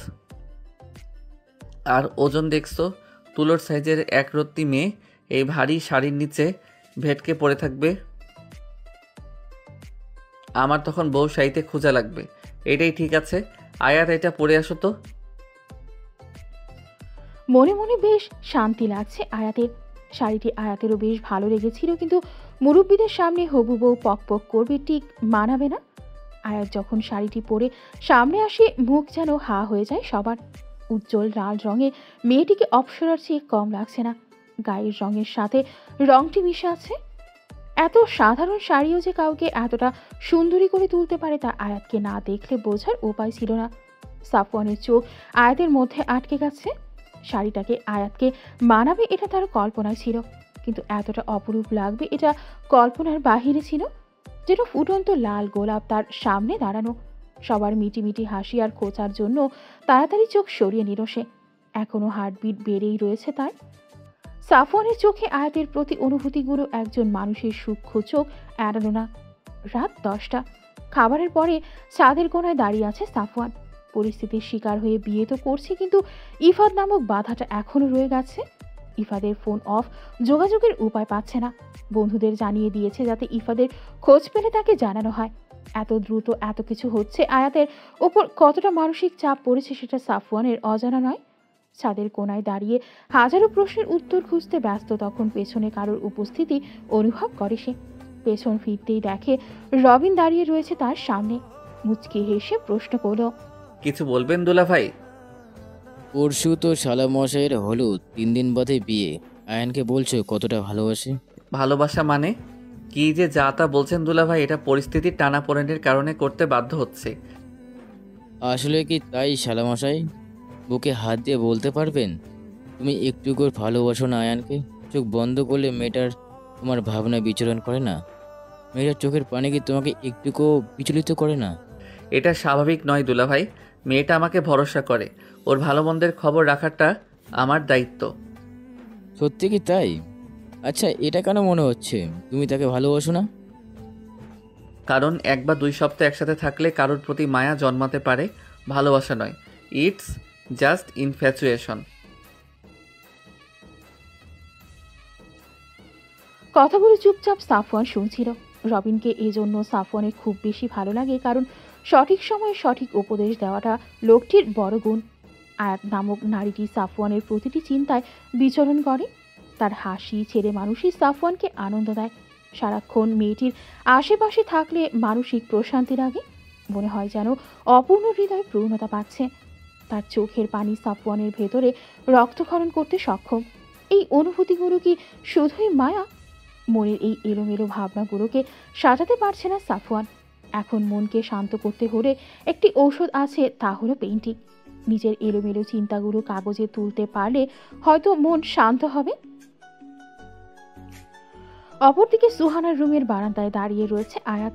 অনেকক্ষণ পর নীরবে একটু নিজের জন্য সময় পেয়েছে। এতক্ষণ আত্মীয়দের ভেতরে থাকতে থাকতে যেন দম বন্ধ হয়ে আসছিল তার। কফি? পাশ ফিরে তাকালে দেখে সোহাগ আর সোহানা দাঁড়িয়ে রয়েছে। মুচকি হেসে তাদের হাত থেকে কফি নিল আয়াত। পিনপতন নীরবতা বাড়িতে। আয়াত এবং সাফওয়ান ব্যতীত এই 3টা মানুষ তাদের সম্পর্কের সত্যটা জানে। আয়াতের নিজের কাছে প্রচুর অস্বস্তি লাগছে। ফট করে সোহানা বলে ওঠে, ইফাত ভাইয়ের সাথে তোমার রিলেশন কিভাবে শুরু হয়েছিল আয়াত আপু? সোহানার প্রশ্নে প্রথমে খুব অপ্রীতিকর অবস্থায় পড়ে যায় আয়াত। তারপর ধীর কণ্ঠে বলতে থাকে, ইফাদ আমার সিনিয়র ছিল। ওর সাথে প্রথম দেখা আর্ট গ্যালারির সামনে। আমার এক বন্ধুর দুলাভাই আর্ট গ্যালারির ম্যানেজমেন্টে ছিলেন। তখন এক্সিবিশন দেখব বলে সবাই একসাথে গিয়েছিলাম। আরও একটি কারণ ছিল, সেটা হলো সাফওয়ান ভাইয়ের এক্সিবিশন দেখা। ওনার ছবিগুলো যখন ফেসবুকে দিত আমি পাগলের মতো ফলো করতাম। উনি যে আমাদের ক্যাম্পাসের এটা আমার জানাই ছিল না। তারপর কি এক্সিবিশনে গেলাম। সেদিন ছিল 25শে বৈশাখ। গ্রীষ্মের ফাটা দুপুরে প্রিয় আর্টিস্টদের এক ঝলক দেখতে যাওয়া। কিন্তু ভাইয়ার যা পার্ট, সে আমাদের সামনেই আসলেন না। বলেন উনি নাকি ছোটোখাটো আর্টিস্ট। তুমি বলো সুহানা, উনি কি ছোটো মোটো আর্টিস্ট? কি ট্যালেন্টেড! ওনার সুবাদেই ইফাদের সাথে দেখা। সাফওয়ান ভাইয়ের সাথে পরিচিত হবার লোভে ইফাদের সাথে পরিচিত। ফ্রেন্ড না ওনার। তারপর দেখা হতো, কথা হতো। আমাকে সাফওয়ান ভাইয়ের ডিটেলস বলতো। এভাবেই ভালো লাগা, তারপর ভালোবাসা, রিলেশন। তুমি কি ইফাত ভাইকে ভালোবাসতে নাকি দাদা ভাইকে? সোহানার প্রশ্নে থতমত খেয়ে যায় আয়াত। কি উত্তর দেবে তা জানা নেই তার। বেশ কিছুক্ষণ পর নিজেকে সামনে বলে, আমি ইফাতকে ভালোবাসতাম। তুমি আমাকে কনফিউজ করছো নাকি নিজেকে? সাফওয়ান ভাইকে আমার আর্টিস্ট হিসেবে ভালো লাগে। থাকে না পছন্দের আর্টিস্ট, নায়ক। সত্যি কি তাই আয়াত? তোমরা আমাকে কনফিউজ কেন করছো? তুমি ইফাত আর সাফওয়ানের মাঝে কনফিউজ হচ্ছ কেন আয়াত? নিজের মনকে জিজ্ঞাসা করো। 2-4 বছরের ইফাত তোমার ফিলিংস। তোমার ভালো লাগাগুলোকে কতটা দাম দিয়েছে? তোমাদের রিলেশনের কমিটমেন্ট ব্যাপারটা কি সত্যি আছে? আর তোমারও কি ইফাতকে ইফাত হিসেবে ভালো লাগতো, নাকি সাফওয়ানের বন্ধু হিসেবে? এখনো দেরি হয়নি, নিজেকে প্রশ্ন করো। কাকে তুমি ভালোবাসো, কাকে তুমি বিশ্বাস করো, কার কাছে থাকলে তোমার মনে হবে তোমার কাছে সারা পৃথিবী আছে? তোমার এই মনটা তোমাকে সব কিছু বলে দিবে। সোহাগের কথাগুলো প্রচণ্ড ভাবাচ্ছে আয়াতকে। বেডে এপাশ ওপাশ করতে করতে আর না পেরে ছাদের উদ্দেশ্যে রওনা দেয় আয়াত। দরজা খুলে সিঁড়িতে যেতেই মনে যে যেন হাওয়ায় ভাসছে। কিছুক্ষণ পরে খেয়াল করে দেখে কেউ তাকে কোলে করে ছাদের সিঁড়ি বাইছে। রাতের অন্ধকারে লোকটির মুখ দেখতে পাচ্ছে না আয়াত। ছাদে নিয়ে লোকটি তাকে কোল থেকে নামালে আয়াত দেখতে পায়।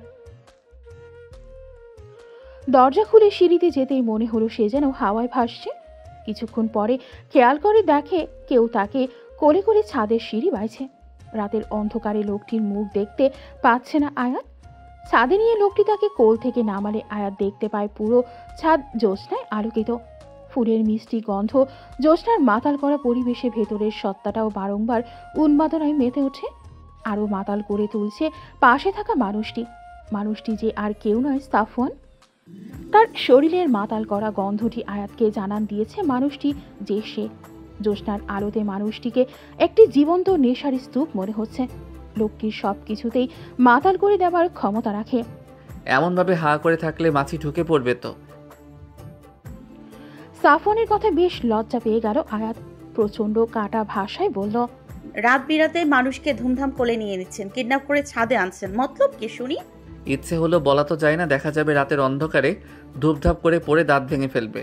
আমি কিন্তু বাবা ফোকলা বউ বিয়ে করব না। বয়ে গেছে আপনাকে বিয়ে করতে আমার। চেষ্টা করে দেখো, আমি আটকাবো না, তবে বিয়ে তো আমাকেই করতে হবে। মুচকি হেসে ছাদের রেলিংয়ে গিয়ে বসে সাফওয়ান। আয়াতের কাছে আজ যেন অন্য সাফওয়ান উপস্থিত। লোকটার মাঝে কি এমন আছে যা চুম্বকের ন্যায় আকর্ষণ করে তাকে? নীরব রাতে মৃদু হাওয়ায় জ্যোৎস্না বিলাস বুঝি এমনই হয়। নীরবতা ভেঙে আয়াত বলে ওঠে, সাফওয়ান ভাই সেদিন বলেছিলেন। হুশ, বড্ড বেশি কথা বলো। ঝিঝি পোকার ডাক শুনতে পাচ্ছ? রাতের নীরবতার সাক্ষী দিচ্ছে তারা। আজ যদি একটু বেহায়া হয়, তুমি কি রাগ করবে? সাফওয়ানের দিকে একরাশ বিস্ময় নিয়ে চেয়ে আছে আয়াত। আজ তার চোখে নেশা কাজ করছে, এ যেন অন্য সাফওয়ান। সাফওয়ানের চোখে তাকাতেও ভয় হচ্ছে তার। এই চোখে যে হাজারো ভালোবাসা, মায়া, প্রণয়ের নেশা আয়াতকে ভাসিয়ে তড়িয়ে দিতে সক্ষম এই চোখের ঘোর। সাফওয়ানের কাছ থেকে নিজেকে ছাড়াতে চাইলে সে কারো কাছে টেনে নেয় তাকে। কানে মুখ লাগিয়ে ধীর নেশা কণ্ঠে বলে, একটা গোপন কথা আছে, শুনবে? সাফওয়ানের চোখে চোখ রেখে ঘোরের মধ্যে উত্তর দেয় আয়াত, বলুন। আরো নেশাযুক্ত কণ্ঠে বলে ওঠে সাফওয়ান, এই বেহায়া, আমি যে তোমার প্রেমে পড়ে গেছি গো। কখন কিভাবে জানি না, তবে আমার প্রেম জেগেছে। বিয়ের পর হয়তো ভালোবাসাটাও হয়ে যাবে। আপনি জানেন তো কি বলছেন? জানতাম না, এখন জানি। আমার যে আর প্রেমের উপর ভরসা হয় না সাফওয়ান ভাই।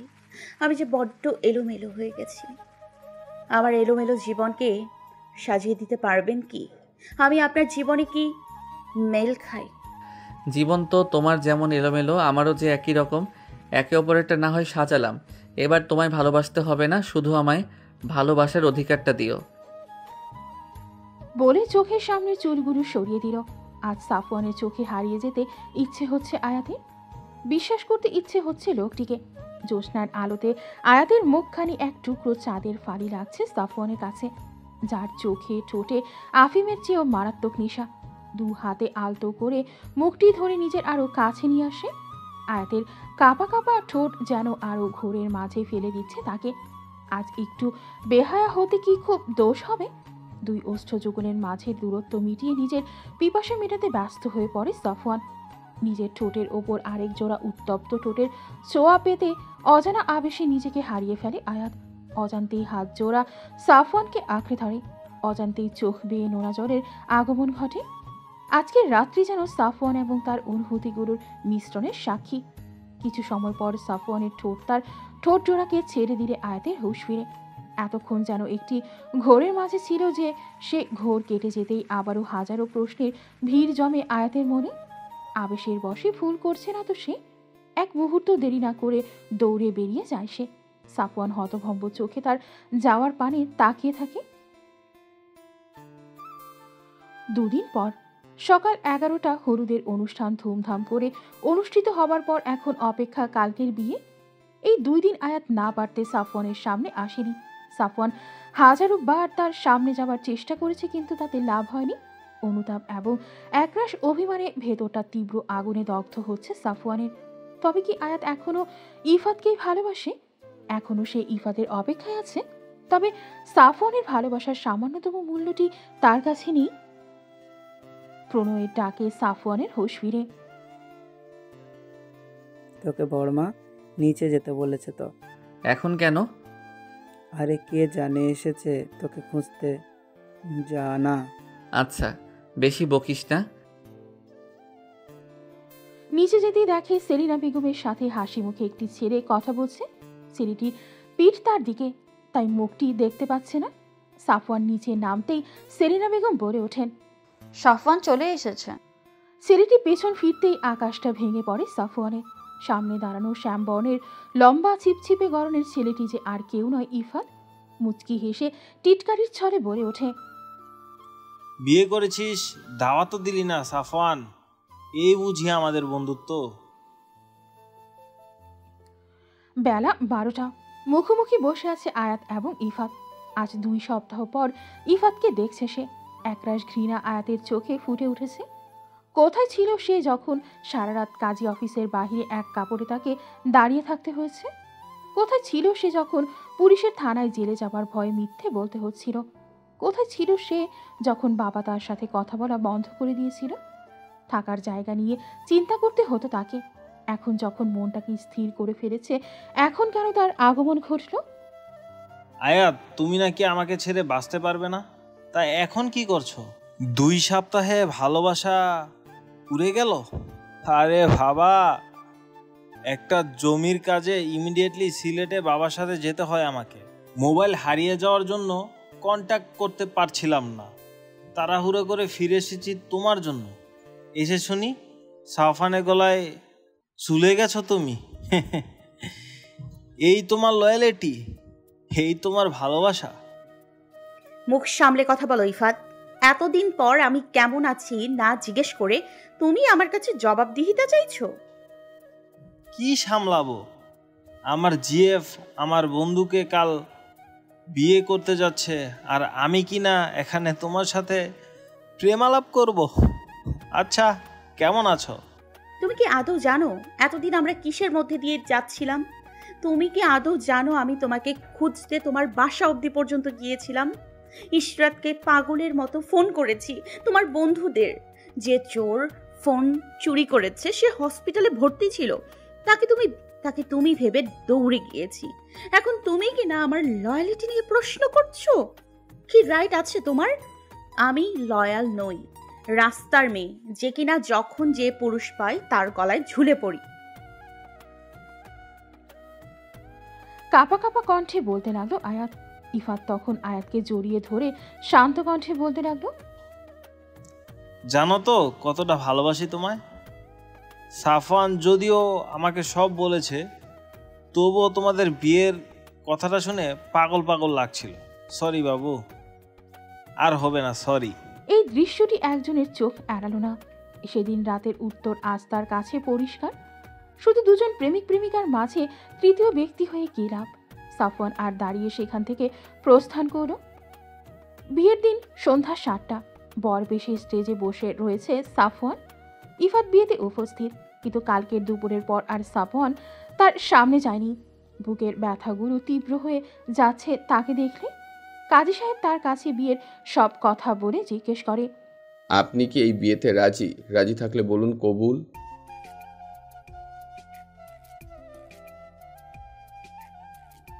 আপনি কি এই বিয়েতে রাজি? রাজি থাকলে বলুন কবুল। তখন প্রণয় কানে কানে এসে কিছু একটা বলে সাফওয়ানকে। প্রণয়ের কথাটা শুনে সাফওয়ান বলে ওঠে, সত্যি? মাত্র সোহানা বলল। কাজী সাহেব পুনরায় একই কথাই বললেন। আপনি কি এই বিয়েতে রাজি? রাজি থাকলে বলুন কবুল। মুচকি হেসে সাফওয়ান বলে ওঠে। কবুল। সবাই একসাথে আলহামদুলিল্লাহ বলে ওঠে। ইফাত এক কোণায় দাঁড়িয়ে ম্লান হাসি হেসে বেরিয়ে যায়। রাতের একা আকাশে আজ তাকে একাই হাঁটতে হবে। নিজের সামান্য দায়িত্ব জ্ঞানহীনতার জন্য সবচেয়ে দামি জিনিস যে হারিয়ে ফেলেছে সে। আয়াতের প্রতি তার ভালোবাসাতে বুঝি অনেক বড় ফাঁক থেকে গেছে। তাই তো আজ সে অন্য কারোর হয়ে গেছে। সেদিন তাই স্পষ্ট তাকে ফিরিয়ে দিয়েছিল আয়াত। সেদিন জানো তো কতটা ভালোবাসি তোমায়। সাফওয়ান যদিও আমাকে সব বলেছে, তবুও তোমাদের বিয়ের কথাটা শুনে পাগল পাগল লাগছিল। সরি বাবু, আর হবে না, সরি। নিজে থেকে ইফাতকে সরিয়ে একটু দূরে দাঁড়ায়। ইফাদের চোখে চোখ রেখে বলে সেদিন যখন আমার তোমাকে সব থেকে বেশি দরকার ছিল, তুমি তখন আমার পাশে ছিলে না ইফাত। ফোন হারিয়েছিল, কিন্তু পৃথিবীর ওপর থেকে ফোন তো শেষ হয়ে যায়নি। অথচ তুমি আমাকে একটা বার জানাওনি। আমি পাগলের মতো তোমায় খুঁজেছি। আমি তোমাকে দোষ দিব না ইফাত। তোমার সাথে সেই মুহূর্তে যেটা জরুরি মনে হয়েছে তুমি করেছো, কিন্তু আমি তোমায় আর ভালোবাসি না ইফাত। এতদিন আমি কনফিউশনে ভুগেছি, কেন আমি বারবার সাফওয়ান ভাইয়ের প্রতি আকৃষ্ট হচ্ছি। আজ আমার কাছে সেটা পানির মতো পরিষ্কার। আমি তাকে ভালোবাসি, প্রচুর ভালোবাসি। থ্যাংক ইউ আমার সামনে আবার আসার জন্য। নয়তো আমি নিজের মনকে বুঝতেই পারতাম না। ভাবতাম ভুল করছি, কনফিউজড থাকতাম। কিন্তু আজ আমার কনফিউশন ক্লিয়ার হয়ে গেছে। Thank you. তুমি অনেক ভালো একটা মানুষ। আজ যদি তোমার সাথে আবার জড়িয়ে পড়তাম, তবে সেটা তোমার বা আমার কারোর জন্যই ভালো হতো না। কারণ আমি তোমার স্বচ্ছ থাকতাম না। আমার মনে হতো এখন অন্য কারোর রাজত্ব। আমাকে ক্ষমা করে দিও ইফাত। I am sorry. কিন্তু আমি সাফওয়ান ভাইকে ভালোবাসি, প্রচুর ভালোবাসি।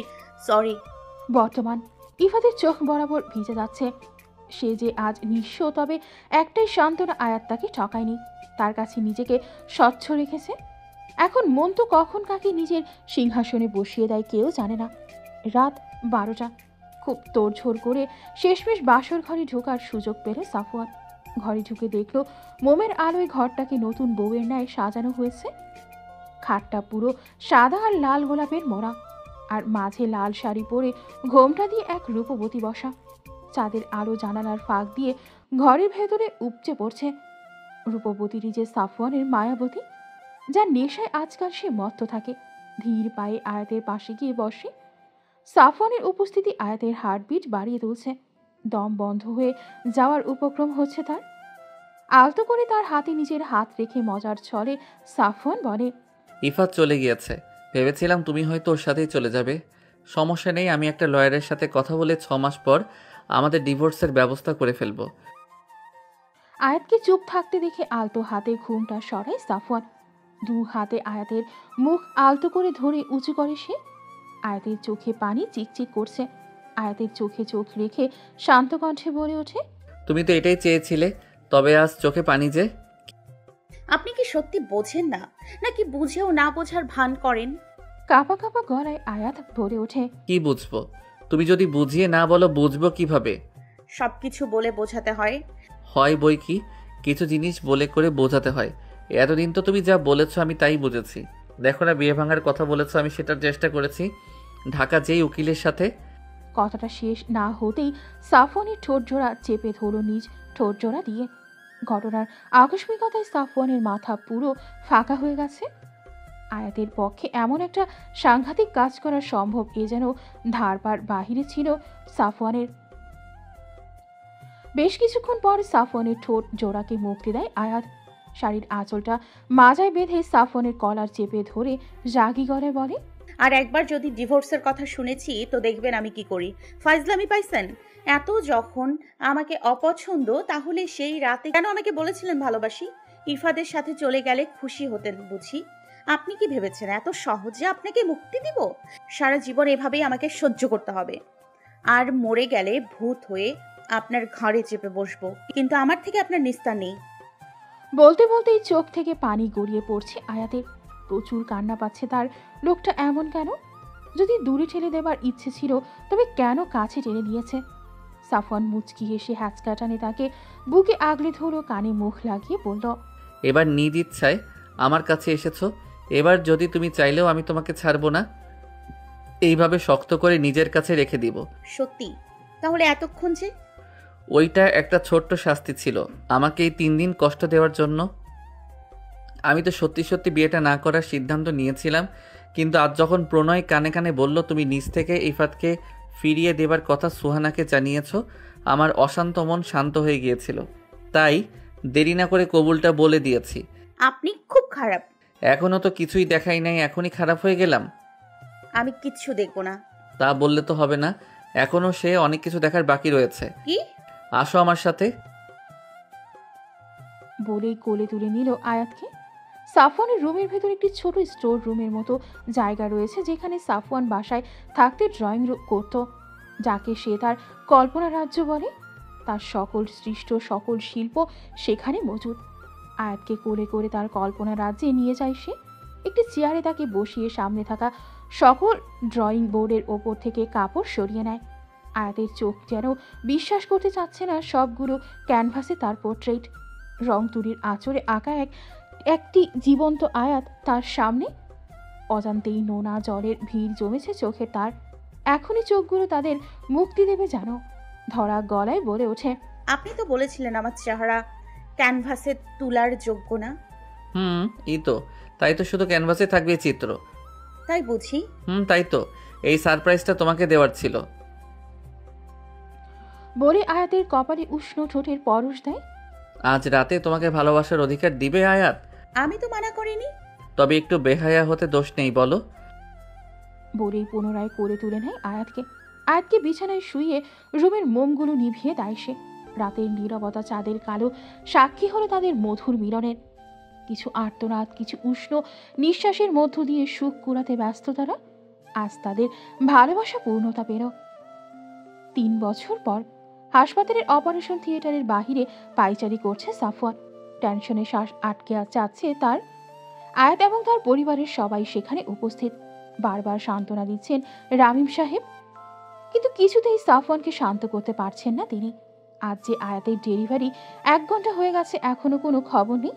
এমনিতেই আয়াতের অবস্থা সিরিয়াস ছিল। আর্লি লেবার পেইন উঠেছে, মাত্র 7 মাস চলছে প্রেগনেন্সির। ভয়ে গলা শুকিয়ে যাচ্ছে সাফওয়ানের। থিয়েটারে ঢোকার আগে আয়াত বলেছিল, যদি এবার ফিরে না আসি তবে জেনে রেখো খুব ভালোবাসি তোমায়। কথাটা মনে করতেই চোখ ভিজে আসছে সাফওয়ানের। ঠিক তখনই ডক্টরের আগমন ঘটে। ছুটে গিয়ে কাছে যেতেই প্রথম প্রশ্ন ছিল, আয়াত কেমন আছে ডক্টর? কংগ্রেচুলেশন, আপনার যমজ মেয়ে হয়েছে। আচ্ছা, আয়াত কেমন আছে? নার্স মেয়েদের নিয়ে আসছেন। আপনার মেয়েরা প্রিম্যাচুয়ার, কিন্তু আলহামদুলিল্লাহ ভালো আছে। আপনি কি খুশি নন মিস্টার সাফওয়ান? আরে ধুর, আমার ওয়াইফ কেমন আছে সেটা বলেন। দম আটকে যাচ্ছে আমার। আলহামদুলিল্লাহ ভালো আছেন, একটু উইক, 1 সপ্তাহ রেস্ট করতে হবে। ভয়ে ভয়ে ডাক্তার বলে কথাগুলো। আয়াত ঠিক আছে শুনতেই সাফওয়ান খেয়াল করলো ডাক্তার বলেছিল তার মেয়ে হয়েছে, তাও যমজ। খুশিতে পাগল প্রায় হয়ে গেছে সে। নার্স যখন মেয়েদের নিয়ে এসেছে, সাফওয়ানের কাছে মনে হয়েছে ছোট 2টো আয়াত তার কাছে নিয়ে এসে নার্স দুজনকে একসাথে কোলে নিয়ে নিল সে। মনে হচ্ছে পৃথিবীর সব থেকে সুখী ব্যক্তি সে। 3 ঘন্টা পর আয়াতের জ্ঞান ফিরলে দেখে সবাই ঝুঁকে তার দিকে তাকিয়ে রয়েছে। সবার মাঝে সে তার সাফওয়ানকেই খুঁজে যাচ্ছিল। ধীর কণ্ঠে শারমিন বেগমকে জিজ্ঞেস করে, সাফওয়ান? এই যে আসছে। সবার পেছন থেকে সাফওয়ান বেরিয়ে এলো। নার্সরা একে একে 2 মেয়ে আয়াতের পাশে রাখে। আয়াতের চোখে পানি চিকচিক করছে। ভেবেছিল হয়তো এই খুশি তার দেখা হবে না। সবাই রুম থেকে বেরিয়ে গেলে সাফওয়ান আলতো হাতে আয়াতকে উঠে বসিয়েছে। বাচ্চাগুলোর একজনকে আয়াতের কোলে দিয়ে আরেকজনকে নিচের কোলে নেয় সে। আয়াতের পাশে বসলে আয়াত ধীরে তার মাথাটা সাফওয়ানের কাঁধে এড়িয়ে দেয় আর বলে, কার মতো হয়েছে বলো তো? তোমার মতো। থ্যাংক ইউ ফিরে আসার জন্য। আল্লাহ চেয়েছেন তাই ফিরে আসতে পেরেছি। তুমি খুশি তো? খুব খুব খুশি। তবে আমরা আর এই বাচ্চা নেওয়ার কথা ভাববো না। কেন? আমার দম বন্ধ লাগছিল তোমাকে ছাড়া। যদি কিছু হয়ে যেত আমি কি করতাম তখন? পাগল হয়ে যেতাম, সত্যি বলছি।